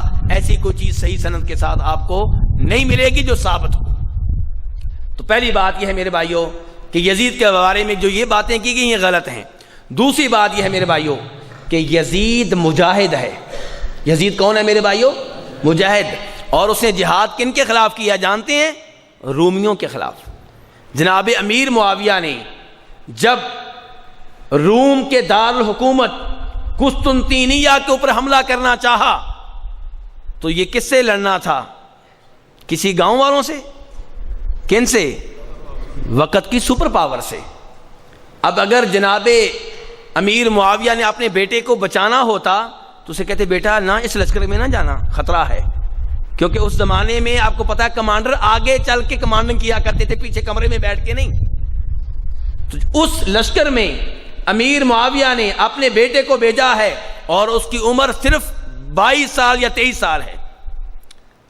قیادت کے قابل تھا تو اسے اس جہاد کے لشکر کا امیر بنایا ہے، کمانڈر مقرر کیا ہے، سپہ سالار مقرر کیا ہے۔ اور اس لشکر میں یزید کی قیادت میں لڑنے والے جانتے ہیں کون کون ہیں؟ جناب حسین ہیں، ابو ایوب انصاری میزبان رسول ہیں، عبداللہ ابن عباس ہاشمی خاندان کے عظیم فرد ہیں، جناب عمر فاروق کے بیٹے عبداللہ بن عمر ہیں، جناب زبیر بن عوام کے بیٹے عبداللہ بن زبیر ہیں، ابو سالبہ خوشنی ہیں۔ یہ عظیم صحابہ کرام، عظیم المقام صحابہ کرام جہاد کر رہے ہیں جناب حسین کی قیادت میں، اور ان میں سے کسی نے نہیں کہا کہ یزید شرابی ہے، بے نماز ہے، ہم اس کو کمانڈر نہیں مانتے، ہم اس کو امیر نہیں مانتے۔ جہاد کرنا ان کے اوپر فرض نہیں تھا، خوشی سے گئے تھے، یزید کی قیادت میں جہاد کیا ہے۔ اور یہاں سے یہ بھی پتا چلا ہے کہ یزید قیادت کے قابل تھا، اس قابل تھا کہ اسے امیر مان لیا جائے، لیکن اوروں کے مقابلے میں بہتر نہیں تھا، صحابہ کرام کے مقابلے میں بہتر نہیں تھا، لیکن نااہل نہیں کہہ سکتے آپ۔ یہ آپ کہہ سکتے ہیں کہ صحابہ کرام کی موجودگی میں اسے خلیفہ نہیں بنانا چاہیے تھا، لیکن یہ آپ نہیں کہہ سکتے کہ وہ نااہل تھا، وہ شرابی تھا، وہ بدکار تھا، جوا کھیلتا تھا۔ یہ سب باتیں فضول ہیں اور غلط ہیں۔ یہ باتیں کرنے والے وہ لوگ ہیں جن کے دین کا حصہ ہے تقیہ۔ کیا ہے تقیہ؟ کا مطلب کیا ہوتا ہے؟ جھوٹ بولنا۔ جھوٹ بولنا ان کے دین کا حصہ ہے، آج بھی آپ جانتے ہیں، آپ سب جانتے ہیں، تو ان کی باتوں پہ ہم کیسے یقین کر سکتے ہیں؟ ادھر ایک صحابی ہے امیر معاویہ اور ادھر یہ ہے پرلے درجے کے جھوٹے، ہم کس کی بات مانیں گے؟ میرے بھائیوں امیر معاویہ رضی اللہ عنہ نے اپنے زمانے میں ایک حج کے موقع پہ جس کو امیر حج مقرر کیا تھا وہ یزید ابن معاویہ تھا۔ یزید ابن معاویہ امیر حج بھی رہا ہے، اس کی قیادت میں حج ہوا ہے، میدان عرفات میں اس نے خطبہ حج دیا ہے، لوگوں نے، صحابہ کرام نے، تابعین نے، ولیوں نے، بزرگوں نے یزید بن معاویہ کی قیادت میں حج ادا کیا ہے۔ تو میرے بھائیوں، خلاصہ کلام یہ ہے کہ یزید ابن معاویہ کے بارے میں جو باتیں مشہور کر دی گئی ہیں یہ غلط ہیں، اور یہاں پہ اگر آپ کے ذہن میں یہ بات ہے کہ جناب حسین نے اس کی بیعت نہیں کی، عبداللہ بن زبیر نے اس کی بیعت نہیں کی، کتنے آدمی ہوئے یہ؟ 2۔ تو یہ نہ بھولیں کہ 60 سے زائد صحابہ کرام نے یزید کے نام پہ بیعت کی ہوئی تھی۔ کتنے صحابہ کرام نے؟ 60 صحابہ کرام نے۔ حافظ عبد الغنی المقدسی نے اپنی کتاب میں لکھا ہے کہ 60 صحابہ کرام نے یزید کی بیعت کی ہوئی تھی۔ بیعت کرنے والوں میں عبداللہ ابن عباس بھی تھے، ہاشمی خاندان کے ہیں، عبداللہ ابن عمر بھی تھے، صحابی ہیں، صحابی کے بیٹے ہیں۔ بلکہ جب مدینہ والوں نے یزید کے خلاف بغاوت کی، یزید کے خلاف خروج کیا، جناب عبداللہ بن عمر نے اپنی اولاد کو، اپنے بیٹوں کو، اپنے پوتوں کو جمع کر لیا، اپنے غلاموں کو جمع کیا، اور یہ روایت جو بیان کرنے لگا ہوں بخاری مسلم میں آتی ہے۔ کس کتاب میں آتی ہے؟ بخاری اور مسلم میں آتی ہے۔ جناب عبداللہ بن عمر نے اپنی اولاد سے کہا، بیٹوں سے کہا، دیکھو یزید بن معاویہ کی ہم اللہ کے نام پہ بیعت کر چکے ہیں، یزید بن معاویہ کی اللہ کے نام پہ ہم بیعت کر چکے ہیں، یہ بیعت ہم نے توڑنی نہیں ہے۔ اگر تم میں سے کسی نے یہ بیعت ختم کر دی، بیعت توڑ دی، تو میرے اور اس کے درمیان فیصلہ کرنے والی تلوار ہوگی۔ یہ کون کہہ رہے ہیں؟ اور جناب حسین کے شہید ہونے کے بعد کہہ رہے ہیں۔ اگر یزید قاتل حسین ہوتا تو عبداللہ بن عمر کہتے ٹھیک ہے، اس خبیث سے جان چھڑاؤ، یہ شرابی ہے، اس سے جان چھڑاؤ، یہ نماز نہیں پڑھتا، اس سے جان چھڑاؤ۔ لیکن عبداللہ بن عمر کیا کہہ رہے ہیں؟ بخاری مسلم کی روایات میں سے ہے، اپنی اولاد سے کہہ رہے ہیں، غلاموں سے کہہ رہے ہیں، اگر کسی نے بیعت توڑ ڈالی تو میرے اور اس کے درمیان فیصلہ کرنے والی تلوار ہوگی، یعنی کہ میں اس سے لڑوں گا، یزید سے نہیں لڑوں گا بلکہ اپنے بیٹے سے لڑوں گا جو یزید کی بیعت ختم کرے گا، اپنے غلام سے لڑوں گا جو یزید کی بیعت ختم کرے گا، جو اس کے خلاف بغاوت کرے گا، خروج کرے گا۔ تو میرے بھائیوں، حقائق تبدیل کر دیے گئے ہیں۔ تو بہرحال یہ ہے یزید بن معاویہ جو خلیفہ مقرر ہو چکا ہے، اور جناب حسین کو کوفہ والے خطوط لکھ کے کہہ رہے ہیں کہ آپ کوفہ آ جائیں، اور اب مسلم بن عقیل نے بھی کہہ دیا کہ حالات سازگار ہیں، آپ کوفہ آ جائیں۔ جناب حسین مکہ سے نکل رہے ہیں، کہاں جانا چاہتے ہیں؟ کوفہ جانا چاہتے ہیں۔ اب بہت سے صحابہ کرام جناب حسین کو روکنے کے لیے آ رہے ہیں۔ کون آ رہے ہیں؟ صحابہ کرام۔ اگر یزید ہوتا مجرم، اگر یزید ہوتا فاسق و فاجر، اگر یزید ہوتا لعنتی، اگر یزید ہوتا کافر اور منافق، تو یہ صحابہ کرام کہتے ہیں جناب حسین قدم بڑھاؤ، ہم آپ کے ساتھ ہیں۔ کیا کہتے ہیں؟ قدم بڑھاؤ، ہم آپ کے ساتھ ہیں۔ لیکن وہ جناب حسین کو روک رہے ہیں کہ حسین یہ کام نہ کرنا، حسین یہ کام نہ کرنا۔ جناب عبداللہ ابن عباس اسی خاندان سے تعلق رکھتے ہیں جس سے جناب حسین کا تعلق ہے۔ کہا جناب حسین سے، کہاں جا رہے ہیں آپ؟ کوفہ جا رہا ہوں، مجھے انہوں نے لیٹر لکھے ہیں، خطوط لکھے ہیں، مجھے خلیفہ بنانا چاہتے ہیں، میرے لیے بیعت کر چکے ہیں۔ کہا حسین ان لوگوں پہ یقین نہ کرنا، اگر یہ لوگ اپنے موقف میں سچے ہیں تو انہوں نے کوفہ کے اس گورنر کو جو یزید کی طرف سے کوفہ سے کیوں نہیں نکالا؟ پہلے اس کو نکالیں اور وہاں پہ آپ کی حکومت قائم کریں، پھر آپ کو بلائیں۔ یہ آپ کو خلیفہ بنانے کے لیے نہیں بلا رہے، یہ آپ کو لڑنے کے لیے بلا رہے ہیں۔ یہ آپ کو ایسے ہی دھوکہ دیں گے جیسے آپ کے باپ کو دھوکہ دیا تھا۔ آپ کے باپ جناب علی کے بھی قاتل یہی ہیں، آپ کے بھائی جناب حسن کے اوپر بھی انہوں نے حملہ کیا تھا، ان کا مال لوٹا تھا، اور یہ بھی آپ کو دھوکہ دینا چاہتے ہیں، ان کے پاس آپ نہ جائیں۔ بلکہ امام ابن ابی شیبہ اپنی مصنف میں روایت کرتے ہیں کہ عبداللہ ابن عباس نے کہا حسین اگر میرا بس چلے تو آپ کے سر کے بال مضبوطی سے پکڑ لوں اور آپ کو کبھی بھی کوفہ نہ جانے دوں۔ اور جناب عبداللہ بن زبیر نے کہا، عبداللہ بن زبیر ان کی روایت بھی امام ابن ابی شیبہ اپنی مصنف میں لے کر آئے ہیں، سند صحیح ہے۔ کہا حسین این تذهب لا تذهب الى اہل الکوفہ، کوفہ والوں کے پاس نہ جائیں، یہ وہ لوگ ہیں جنہوں نے قتلوا اباک، آپ کے باپ کو قتل کیا تھا، وطعنوا اخاک، آپ کے بھائی کو زخمی کیا تھا، ان کے اوپر یقین نہ کریں، کوفہ نہ جائیں۔ عبداللہ بن عمر رضی اللہ عنہما کو معلوم ہوا کہ جناب حسین کوفہ جا رہے ہیں، 3 دن کا سفر طے کر کے، کتنے دن کا سفر طے کر کے؟ 3 دن کا سفر طے کر کے جناب حسین سے ملنے کے لیے آئے۔ اور یہ روایت امام ابن سعد نے طبقات میں، امام ابن حبان نے اپنی صحیح میں نقل کی ہے۔ کہا حسین کہاں جا رہے ہیں؟ کوفہ جا رہا ہوں، مجھے کوفہ والوں نے لیٹر لکھے ہیں، یہ ان کے خطوط ہیں۔ یہ ان کے پاس 2 بورے تھے جناب حسین کے پاس جن میں کوفہ والوں کے لیٹر خطوط تھے، وہ پیش کیے۔ جناب عبداللہ بن عمر نے کہا حسین آپ کو ایک حدیث بیان کروں گا، نبی علیہ السلام نے کہا تھا کہ جبریل میرے پاس آئے اور مجھے کہا دنیا اختیار کرنی ہے، دنیا اختیار کر لیں، آخرت چاہیے، آخرت آپ اختیار کر لیں۔ تو آپ کے نانا نے دنیا اختیار نہیں کی تھی بلکہ کیا اختیار کیا تھا؟ آخرت۔ حسین آپ اسی نبی کے جگر گوشے ہیں، یہ دنیا آپ کے لیے صحیح نہیں ہے، اللہ نے آپ کے لیے آخرت پسند کی ہے، آپ ان کوفہ والوں کے پاس نہ جائیں۔ جناب حسین نے کہا میں وعدہ کر چکا ہوں۔ عبداللہ بن عمر رونے لگے، گلے ملے، معانقہ کیا، کہا حسین استودعک اللہ من قتیل، میں آپ کو اللہ کے حوالے کرتا ہوں، لیکن میں آپ کا انجام دیکھ رہا ہوں، یہ آپ کو قتل کروائیں گے، یہ آپ کو قتل کروائیں گے، میں آپ کا انجام دیکھ رہا ہوں۔ ابو سعید خدری نے بھی روکا، ان کے سگے بھائی محمد، ان کے باپ کی طرف سے بھائی محمد ابن حنفیہ نے بھی روکا، لیکن جناب حسین کا یہ موقف تھا کہ مکہ میں رہوں گا تو مکہ میں یزید کے ماننے والوں سے لڑائی ہوگی، خون خرابہ ہوگا، اور مکہ ایک مقدس شہر ہے، میں اس کی بجائے کوفہ چلا جاتا ہوں، وہاں پہ لڑائی ہوتی ہے تو ہو جائے۔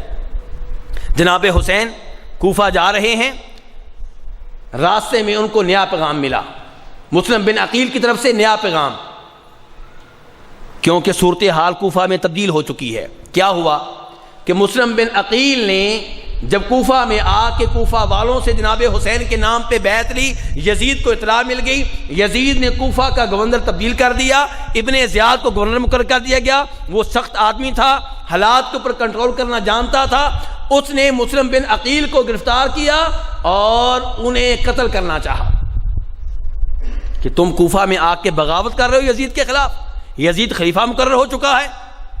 تو مسلم بن عقیل نے کہا اگر تم مجھے قتل کرنا چاہتے ہو تو مجھے ایک وصیت کرنے دو۔ کہا کر لو۔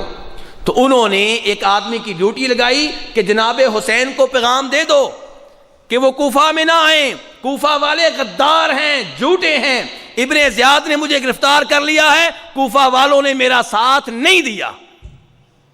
کوفہ والوں نے بیعت کی تھی کہ نہیں کی تھی؟ تو بیعت کی تھی تو اب خون دیں، اب لڑیں، اب بیٹوں کو لے کے میدان میں نکلیں، اب جناب حسین کے نمائندے کو ابن زیاد سے بچائیں، لیکن گھروں میں بیٹھ کے مسلم بن عقیل کو بھی یار و مددگار چھوڑ دیا۔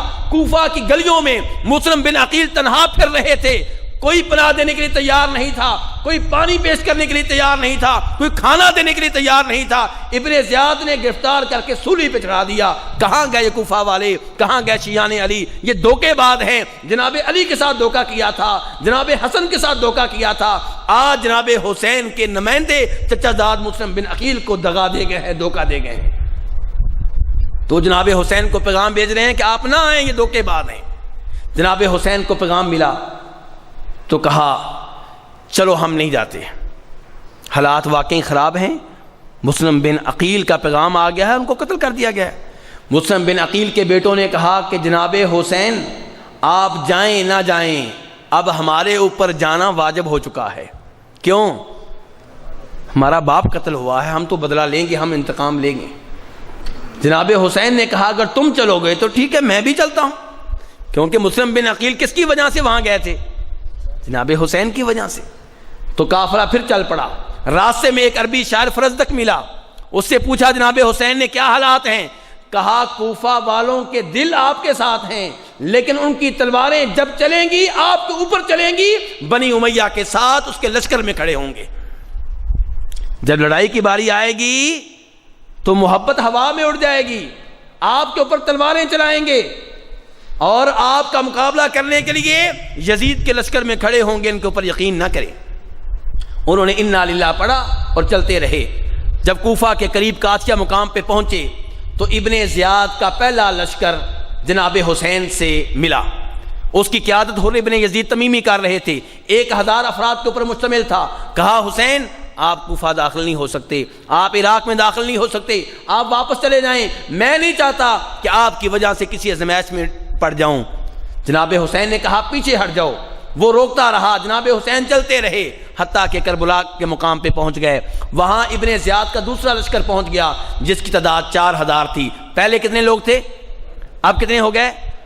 5000 ہو گئے. اور جناب حسین سے مذاکرات ہوئے. جناب حسین نے بڑی اچھی تجاویز پیش کی. کیا کہا میری 3 تجاویز ہیں, ان میں سے کوئی بھی مان لو. نمبر 1, مجھے واپس مکہ مدینہ جانے دو, بڑی شاندار تجویز ہے. نمبر 2, اگر مجھے واپس نہیں جانے دیتے تو یزید کے پاس جانے دو تاکہ میں یزید کے ہاتھ پہ بیعت کر لوں. اگر یزید فاسق و فاجر ہوتا, اگر یزید کافر و منافق ہوتا, اگر یزید لعنتی اور شرابی اور بدکار ہوتا, جناب حسین مر جاتے, یہ لفظ کبھی منہ سے نہ نکالتے کہ مجھے یزید کے پاس جانے دو, میں یزید کے ہاتھ پہ بیعت کر لیتا ہوں. اور تیسری تجویز یہ ہے کہ مجھے وہاں بھیج دو جہاں کافروں کے خلاف جہاد ہو رہا ہو تاکہ کافروں سے لڑتے لڑتے میں شہید ہو جاؤں. تینوں تجاویز ابن زیاد کوفہ کے گورنر کے پاس پہنچی تو اس نے اپنے چیلوں سے مشورہ کیا اور آخر میں پیغام یہ بھیجا کہ حسین پہلے اپنے آپ کو میرے حوالے کریں, ہتھیار پھینک دیں, پھر میں جو چاہوں گا ان کے ساتھ کروں گا. جناب حسین نے کہا ایسا نہیں ہوگا. چنانچہ لڑائی ہوئی. 10 محرم کو صبح کی نماز کے بعد لڑائی شروع ہوئی. 8 یا 9 محرم کو جناب حسین پہنچے تھے کربلا میں. اور یہ ظالم بات کو بہت بڑھاتے ہیں, 40 دن بھوکے رہے, پیاسے رہے, غلط باتیں ہیں. 1-2 دن پہلے جناب حسین وہاں پہ پہنچے ہیں اور کوفہ کا لشکر بھی جناب حسین کی امامت قیادت میں نماز پڑھتا رہا ہے. جناب حسین کے مقام کو جانتے تھے. جناب حسین نے کہا میرے پیچھے نماز نہ پڑھو, اپنا امام کروں, کل نمازیں آپ کے پیچھے پڑھیں گے. جناب حسین کے پیچھے نمازیں پڑھتے رہے اور جناب حسین نے آخری رات اللہ کی عبادت میں گزاری. 10 محرم کی صبح لڑائی شروع ہوئی. جناب حسین کے ساتھ 72 کے قریب گھڑ سوار تھے, لڑنے والے تھے. باری باری شہید ہوتے رہے حتیٰ کہ جناب حسین رہ گئے اور ان کا بیٹا زین العابدین رہ گیا جو بیمار تھا. پھر ایک بدبخت اٹھا جس کا نام تھا شمر ابن ذوالجوشن. اس نے اپنے حواریوں سے کہا حسین کو کیوں نہیں پکڑتے, ان کی گردن بھی اڑا دو. چنانچہ جناب حسین پہ حملہ کیا گیا. جناب حسین آگے سے مقابلہ کرتے رہے, کئی لوگوں کو قتل کیا, بالآخر شہید ہو گئے اور ان کی سر کو ان کے جسم سے الگ کر دیا گیا. اور یہ کام کرنے والا یا شمر تھا یا سنان ابن انس النخعی تھا, لیکن قتل کا آرڈر جاری کرنے والا ابن زیاد تھا, یزید نہیں تھا. جناب حسین شہید ہو گئے. ان کی شہادت مسلمانوں کے لیے بہت بڑا صدمہ ہے, بہت بڑی مصیبت ہے. لیکن جناب حسین کے لحاظ سے مصیبت نہیں, ان کے لیے شہادت ہے. جناب حسین کا اس شہادت کے ذریعے مقام بلند ہوا, درجات بلند ہوئے, جنت میں جانے کا موقع ملا. لیکن ہم مسلمانوں کے لحاظ سے یہ بہت بڑی مصیبت ہے, بہت بڑی پریشانی ہے. اب مصیبت کے وقت مسلمان کو کیا کرنا چاہیے؟ پیٹنا چاہیے, گریبان پھاڑنا چاہیے, تعزیے کے جلوس نکالنے چاہیے؟ نہیں میرے بھائیوں, پہلی بات یہ ہے کہ جناب حسین بہت عظیم ہیں, نبی علیہ السلام کے لاڈلے نواسے ہیں, ان سے ہم محبت کرتے ہیں, ان سے محبت ہمارے ایمان کا حصہ ہے. لیکن جناب حسین ان نبیوں سے بڑھ کر نہیں ہیں جن کو قتل کیا گیا, شہید کیا گیا. جناب حسین عمر فاروق سے بڑھ کر نہیں ہیں جن کو شہید کیا گیا. جناب حسین جناب عثمان سے بڑا مقام نہیں رکھتے جن کو شہید کیا گیا. جناب حسین اپنے باپ جناب علی سے بڑا مقام نہیں رکھتے, انہیں بھی شہید کیا گیا. یہ پہلے نہیں ہیں جو شہید ہوئے, ان سے پہلے بھی شہید ہونے والے بہت ہیں. تو کیا جناب علی کی شہادت کے دن جلوس نکالتے ہیں, تعزیہ نکالتے ہیں, رخسار پیٹتے ہیں؟ جناب عمر فاروق کی شہادت کے دن جناب عثمان کیوں؟ کیونکہ اللہ تعالیٰ نے قرآن پاک میں بیان کر دیا کہ اے مسلمانوں, میں تمہیں آزماؤں گا, مصیبتیں میری طرف سے تمہارے اوپر آئیں گی, میں کئی لوگوں کو تم میں سے فوت کر لوں گا, تمہارا کبھی مال واپس لے لوں گا. تم نے کیا کرنا ہے؟ فرمایا وبشر الصابرین, جب میری طرف سے مصیبتیں آئیں گی خوشخبری ان کے لیے ہے جو صبر کریں گے. الذین اذا اصابتہم مصیبہ، جن کے اوپر جب بھی مصیبت آئے کیا کہتے ہیں؟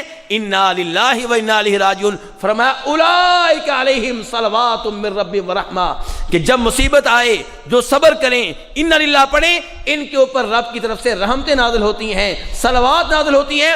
واولئک هم المہتدون، صبر کرنے والے ہدایت کے اوپر ہیں، پیٹنے والے نہیں، گریبان پھاڑنے والے نہیں، زنجیر زنی کرنے والے نہیں، تعزیے کے جلوس نکالنے والے نہیں، گھوڑے نکالنے والے نہیں. ہدایت کے اوپر وہ ہیں جو جناب حسین کی موت کا تذکرہ سن کے صبر کرتے ہیں.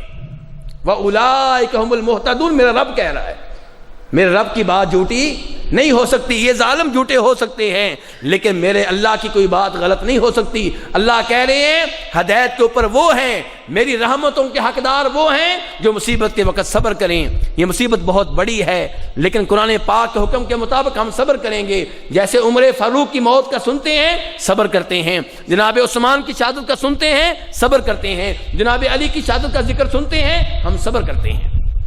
تو میرے بھائیو، نبی علیہ السلام نے فرمایا تھا، بخاری شریف کی حدیث ہے، لیس منا من لطم الخدود وشق الجیوب. وہ ہم میں سے نہیں جو مصیبت کے وقت اپنے گریبان کو پھاڑے، اپنے رخسار پیٹے. اور آپ فرماتے ہیں بخاری شریف کی دوسری حدیث میں، انا بریء من السالقہ والشاقہ والحالقہ. فرمایا میرا اس آدمی سے کوئی تعلق نہیں ہے، میرا اس عورت سے کوئی تعلق نہیں ہے جو مصیبت کے وقت چیخو پکار کرے، جو مصیبت کے وقت اپنا گریبان پھاڑے، جو مصیبت کے وقت اپنے بال مونڈ ڈالے، میرا اس سے کوئی تعلق نہیں ہے. یہ کون کہہ رہے ہیں؟ جناب حسین کے نانا نبی علیہ الصلوۃ والسلام کہہ رہے ہیں. میرے بھائیو، ابن زیاد کے پاس جب جناب حسین کے سر کو لے جایا گیا تو ابن زیاد نے اس سر کی توہین کرنے کی کوشش کی. یہ روایت بخاری شریف میں آئی ہے، امام طبرانی نے المعجم الکبیر میں نقل کی ہے کہ ابن زیاد کے پاس چھڑی تھی، وہ چھڑی ان کے سر مبارک کے اوپر مارتا رہا. لیکن جناب انس ابن مالک ایک عظیم المقام صحابی وہاں پہ موجود تھے، انہوں نے ابن زیاد کو روکا، اسے ٹوکا اور کہا کہ ظالم، یہ وہ سر ہے جس کے چہرہ انور پہ نبی علیہ الصلوۃ والسلام اپنے پاک ہونٹوں سے بوسہ دیا کرتے تھے. پھر دوبارہ ابن زیاد کو یہ جرت نہیں ہوئی. میرے بھائیوں، ابن زیاد کے جناب حسین کے قتل کا آرڈر جاری کرنے والا ابن زیاد تھا. اس کا کیا حشر ہوا؟ وہ بھی قتل ہوا، اور اسے قتل کرنے والا مختار ابن ابی عبیدہ ثقفی تھا. اور یہ مختار ان لوگوں میں سے ہے جس ظالم نے مسلم بن عقیل کو بے یار و مددگار چھوڑ دیا تھا. تو اب اس نے ابن زیاد کو قتل کیا، اور ابن زیاد اور اس کے ساتھی جب قتل ہوئے ان کی لاشیں کوفہ کی مسجد کے سین میں رکھ دی گئیں. لاشیں بہت ساری پڑی ہوئی ہیں. ترمذی شریف کی روایت ہے، عمارہ ابن عمیر کہتے ہیں کہ جب میں وہاں پہنچا تو لوگ کہہ رہے تھے وہ آیا وہ آیا. آگے بڑھ کر دیکھا سانپ آتا ہے، سب لاشوں کو کراس کر کے سیدھا ابن زیاد کی لاش کے پاس پہنچتا ہے، اس کے ناک کے نتنوں میں داخل ہو جاتا ہے اور پھر باہر نکلتا ہے، غائب ہو جاتا ہے، پھر آتا ہے. لوگ کہتے ہیں وہ آیا وہ آیا. ایسا سانپ نے کئی بار کیا. یہ ان کی دنیا میں سزا ہے جنہوں نے جناب حسین رضی اللہ عنہ کے قتل میں حصہ لیا. ہمارے نزدیک جناب حسین کو قتل کرنے والے بھی مجرم اور گنہگار، ان کے قتل میں مدد کرنے والے بھی مجرم اور گنہگار، اور جو ان کے قتل پہ راضی ہیں وہ بھی مجرم اور گنہگار ہیں. میرے بھائیوں، جناب حسین رضی اللہ عنہ کے بارے میں ہمارا موقف کیا ہونا چاہیے؟ لوگوں کے اس بارے میں 3 موقف ہیں. جناب حسین کے بارے میں لوگوں کے کتنے موقف ہیں؟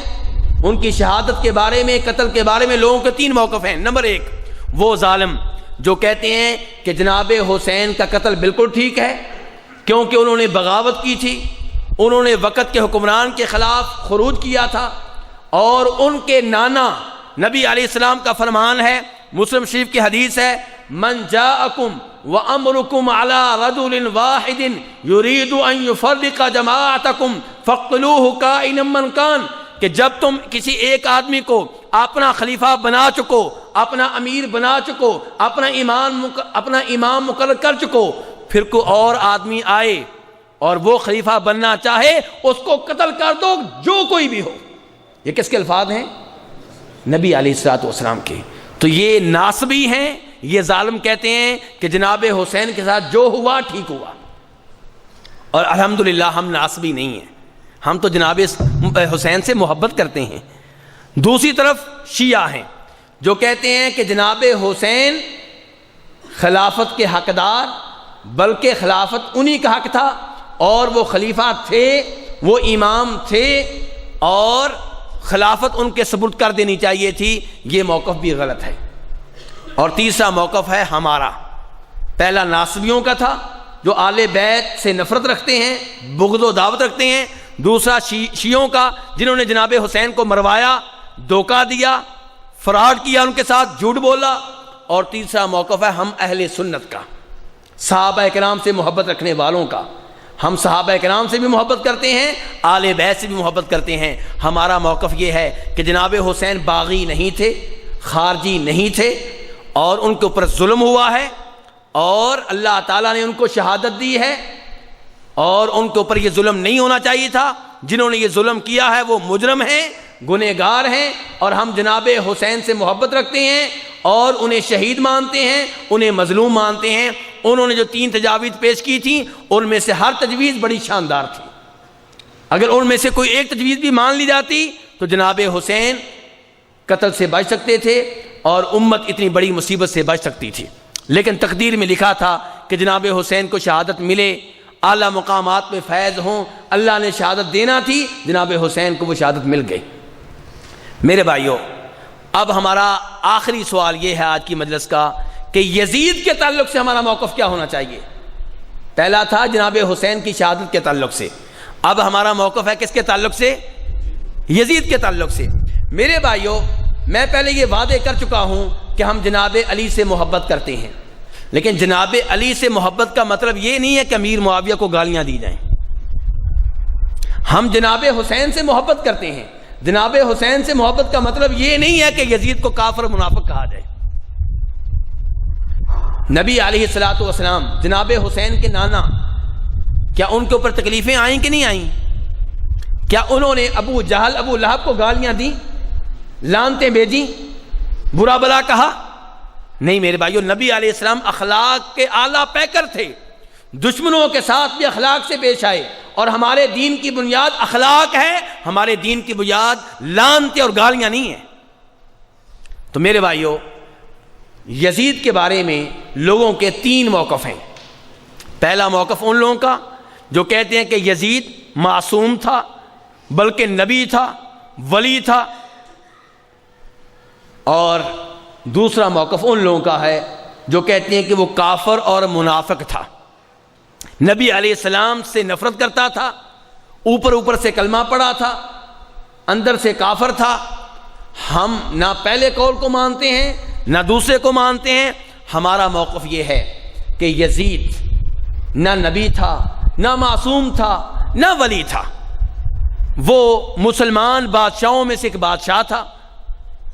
اس سے اچھے کام بھی ہوئے, اس سے کئی غلطیاں بھی ہوئیں, لیکن یہ بات پکی ہے کہ جناب حسین کا وہ قاتل نہیں ہے.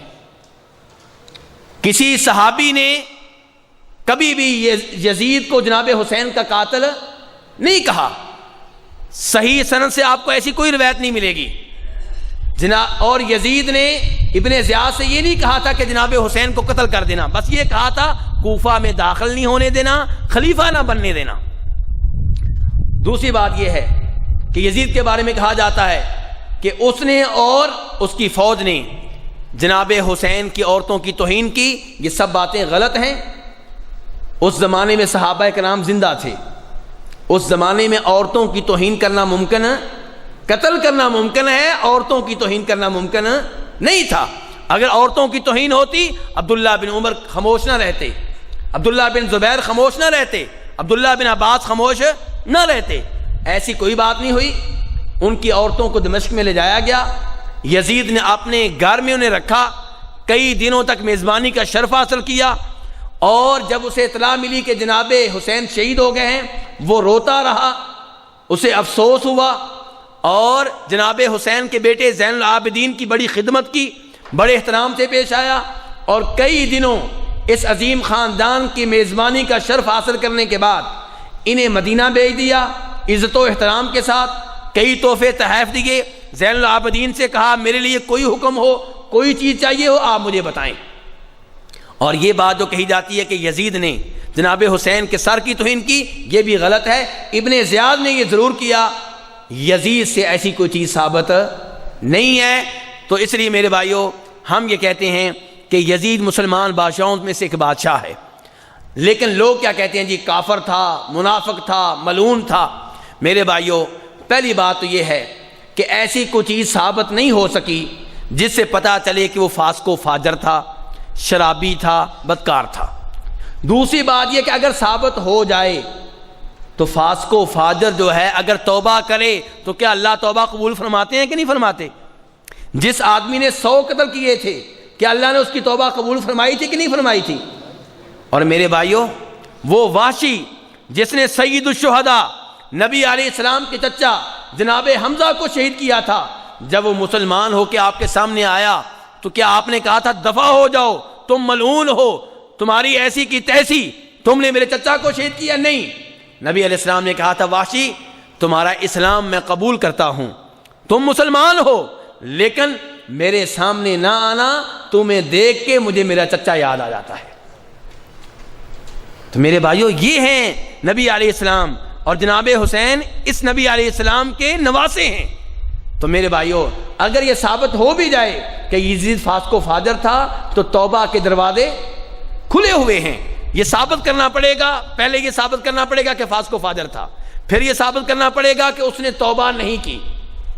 تو میرے بھائیوں مسلم شریف کی حدیث ہے، ابو داؤد میں بھی آتی ہے کہ 2 دوست تھے، آپس میں ایک ساتھ رہتے تھے، ایک بہت نیک تھا اور ایک بہت گنہگار تھا۔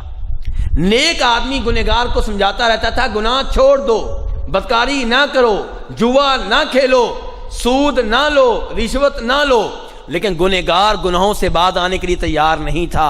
ایک دن نیک نے اس بدکردار دوست کو بہت بڑا گناہ کرتے ہوئے دیکھا تو جذبات میں آ کے کہنے لگا واللہ لا یغفر اللہ لک ابدا، میں اللہ کی قسم اٹھا کے کہتا ہوں اللہ تجھے کبھی معاف نہیں کرے گا۔ معاف کرنا نہ کرنا کس کا حق ہے؟ اللہ کا۔ یہ الفاظ بول کے آپ اللہ کے غصے کو دعوت دیتے ہیں۔ حدیث کے الفاظ ہیں، اللہ نے کہا من ھذا الذی یتعلی علی، یہ کون ہے جو میری طرف سے قسم اٹھا کے کہتا کہ میں اسے معاف نہیں کروں گا؟ جاؤ میں نے اسے معاف کر دیا، تمہیں جہنم میں بھیج رہا ہوں۔ تو میرے بھائیوں یہ لفظ بول دینا کہ یزید کافر ہے، منافق ہے، جہنمی ہے، یہ بول دینا آسان ہے، قیامت کے روز اس کے نتائج بھگتنا بہت مشکل ہیں۔ اپنی زبان کو لگام دینی چاہیے۔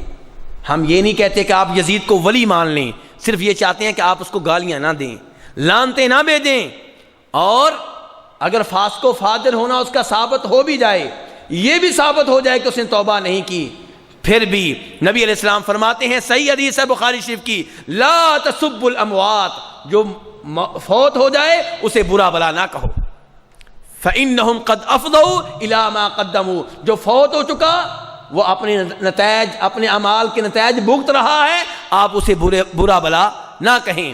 میرے بھائیوں یزید وہ آدمی ہے جس کے اوپر بخاری شریف کی وہ حدیث چسپاں ہوتی ہے جس میں نبی علیہ السلام فرماتے ہیں میری امت کا وہ پہلا لشکر جو کیسر روم کے شہر قسطنطینیہ کے اوپر حملہ آور ہوگا وہ سارے کے سارے بخشے ہوئے ہیں۔ اور حافظ ابن کثیر لکھتے ہیں کہ وہ پہلا لشکر جس نے اس شہر کے اوپر حملہ کیا اس کا سربراہ کوئی اور نہیں، خود یزید تھا۔ دیگر علماء کرام نے اختلاف کیا ہے، وہ کہتے ہیں یہ پہلا نہیں دوسرا لشکر تھا، تیسرا تھا، لیکن اگر آپ دوسرا تیسرا بھی مان لیں یہ تو ماننا پڑے گا کہ وہ جہاد کرتا رہا، اس کی قیادت میں صحابہ کرام نے جہاد کیا، ابو ایوب انصاری نے کیا، جناب حسین نے کیا۔ میرے بھائیوں اگر مان بھی لیا جائے کہ وہ قاتل ہے، فاسق و فاجر ہے، تو میرے بھائیوں ہماری دعائیں، میں اور آپ ہمیشہ یہ دعا نہیں کرتے اے اللہ سارے مسلمانوں کو معاف کر دے، کرتے ہیں کہ نہیں کرتے؟ تو اس میں یزید شامل ہوتا ہے کہ نہیں ہوتا؟ تو کتنے مسلمان ہیں جو کہتے ہیں اللہ مسلمانوں کو معاف کر دے؟ تو یزید بھی اس میں شامل ہو رہا ہے۔ اور اگر آپ کہتے ہیں کہ یزید اس میں شامل نہیں ہے تو یہ تو آپ بات مانیں گے کہ یزید کے اوپر ایک وقت میں ایک دن میں ہزاروں لاکھوں لعنتیں ہوتی ہیں، ایسے ہے کہ نہیں ہے؟ اور یہ ساری لعنتیں، یہ ساری گالیاں روز قیامت اس کے لیے نیکیاں بن جائیں گی۔ کیا بن جائیں گی؟ نیکیاں بن جائیں گی۔ آپ نے وہ حدیث سنی ہوگی جسے کہتے ہیں حدیث مفلس، کہ روز قیامت ایک آدمی آئے گا، اس کے پاس بڑی نیکیاں ہوں گی، لیکن جب وہ اللہ کے دربار میں پہنچے گا، اللہ کی عدالت میں پہنچے گا، دوسرے لوگ پہنچ جائیں گے۔ کوئی کہے گا یا اللہ اس نے مجھے گالیاں دی تھیں، کوئی کہے گا میری زمین کے اوپر قبضہ کیا تھا، کوئی کہے گا مجھ سے قرض لے کے پیسے دبا گیا تھا، کوئی کہے گا میرے اوپر الزام و تہمت لگائی تھی۔ اللہ تعالیٰ اس کی نیکیاں لے لے کر ان لوگوں میں تقسیم کرتے رہیں گے۔ بالآخر یہ آدمی ساری نیکیوں سے محروم ہو جائے گا۔ دعوے دار اب بھی موجود ہوں گے، ان کے گناہ اس کے اوپر لاد دیے جائیں گے اور پھر اسے جہنم کی آگ میں پھینک دیا جائے گا۔ میرے بھائیوں، یہ لعنتیں یزید کے لیے نیکیاں بن رہی ہیں، اس لیے ہم یہ نہیں کہہ سکتے کہ وہ قیامت کے روز جنتی ہوگا یا جہنمی ہوگا، اللہ بہتر جانتا ہے، اس کا معاملہ اللہ کے سپرد کر دیں۔ اگر آپ دعا کر سکتے ہیں تو اچھی بات ہے، اگر آپ سمجھتے ہیں کہ گنہگار ہے تو دعا کریں، اے اللہ اس گنہگار کو معاف کر دے۔ گنہگار کو دعاؤں کی زیادہ ضرورت رہتی ہے ان کے مقابلے میں جو گنہگار نہیں ہیں۔ اور اگر آپ دعا نہیں کرتے تو کم از کم لعنتیں نہ بھیجیں۔ آپ کی لعنتوں کا اثر امیر معاویہ کے اوپر بھی پڑتا ہے، پھر امیر معاویہ کے ساتھ ساتھ دیگر صحابہ کرام کے اوپر بھی پڑتا ہے۔ اللہ تبارک و تعالی ہمیں صحابہ کرام سے صحیح معنوں میں محبت کرنے کی توفیق عنایت فرمائے۔ اللہ تبارک و تعالی روز قیامت ہمیں آل بیت کے ساتھ اٹھائے، جناب حسن و حسین کے ساتھ اٹھائے۔ اللہ کرے روز قیامت ہم بھی جنت میں جائیں اور ہمارے جنت میں سردار کون ہوں؟ حسن و حسین ہوں۔ اللہ کرے روز قیامت نبی علیہ الصلوۃ والسلام کی ہمیں شفاعت ملے۔ اللہ کرے روز قیامت ہمیں نبی علیہ الصلوۃ والسلام کے بابرکت ہاتھوں سے حوض کوثر کا پانی پینے کا موقع ملے۔ اللہ تبارک و تعالی ہمیں موت دے تو ایمان کے اوپر دے، اسلام کے اوپر دے، توحید کے اوپر دے۔ اللہ تبارک و تعالی آپ سب کا یہاں پہ آنا قبول و منظور فرمائے۔ میں شکریہ ادا کرتا ہوں یہاں کی جالیات کا جنہوں نے یہاں مجھے گفتگو کرنے کا موقع دیا، شیخ ابو محمد کا، ان کے دیگر ساتھیوں کا، قاری شوکت صاحب کا۔ اللہ ان سب کو جزائے خیر دے، ان کی یہ کوششیں قبول فرمائے اور روز قیامت انہی کوششوں کی وجہ سے اللہ تعالی ہمیں بھی جنت میں جانے کا موقع عنایت فرمائے۔ وآخر دعوانا ان الحمدللہ رب العالمین۔ جزاکم اللہ خیر۔ یہ تھے فضیلت الشیخ ڈاکٹر عبدالباسط حفظہ اللہ تعالی کہ جو حقائق بیان کر رہے تھے واقعہ کربلا کے حوالے سے، شہادت حسین رضی اللہ تعالیٰ عنہ کے حوالے سے، اور اسی طرح یزید اور حضرت امیر معاویہ رضی اللہ تعالیٰ عنہ ان کے حوالے سے۔ امید ہے کہ بھائیوں نے الحمدللہ دیکھ رہے تھے ہم کہ پوری توجہ سے درس کو سنا ہے، تو جو ہمارے دلوں میں، ہماری سوچ اور فکر میں وہ جو اہل تشیع، وہ جو روافض ہیں، ان کے جو نظریات ہمارے دل و دماغ میں چھائے ہوئے ہیں، وہ امید ہے کہ آج کسی حد تک الحمدللہ، کسی حد تک نہیں، میرا تو جہاں تک خیال ہے کہ کافی حد تک ہمیں یہ بات سمجھ آ گئی ہوگی۔ تو اگر پھر بھی کوئی بات آپ کو سمجھ نہیں آئی تو پھر کسی موقع پر آپ کو یہ بات پھر سمجھا دیں گے۔ اب وقت کافی ہو گیا ہے۔ کبھی بات کرتے کرتے مجھے بات یاد آ گئی، یہ تھوڑا سا حصہ رہ گیا ہے کہ جب زین العابدین کوفہ سے جا رہے تھے تو کوفہ والے رو رہے تھے، بین کر رہے تھے، تو زین العابدین نے کہا تھا کہ تنوحون و تبکون من اجلنا فمن الذی قتلنا، تم ہماری وجہ سے رو رہے ہو، ہماری وجہ سے بین کر رہے ہو، تو پھر بتاؤ ہمارا قاتل تمہارے علاوہ پھر کون ہے؟ تم نے قتل کروایا میرے خاندان کو اور اب رو رہے ہو، کس بات پہ اب رو رہے ہو؟ تو کہنے کا مطلب یہ ہے۔ اور جناب حسن نے ایک موقع پہ کہا تھا انی ارا واللہ معاویۃ خیرا لی من ہؤلاء یزعمون انہم لی شیعہ، کہ میں اللہ کی قسم اٹھا کے کہتا ہوں کہ معاویہ میرے لیے ان سے بہتر ہے جو کہتے ہیں کہ ہم شیعان حسن ہیں۔ یہ شیعان حسن جو کہتے ہیں ان کے مقابلے میں میرے لیے معاویہ بہتر ہیں۔ یہ بس دو الفاظ میں نے بتانے تھے۔ ٹھیک ہے، جزاکم اللہ خیر۔ پھر ملاقات ہوگی آئندہ دروس میں۔ اللہ تعالیٰ ہم سب کو جو حق بات ہے اس پر عمل کرنے کی توفیق عطا فرمائے۔ آمین۔ سبحانک اللہم و بحمدک، اشہد ان لا الہ الا انت، استغفرک و اتوب الیک۔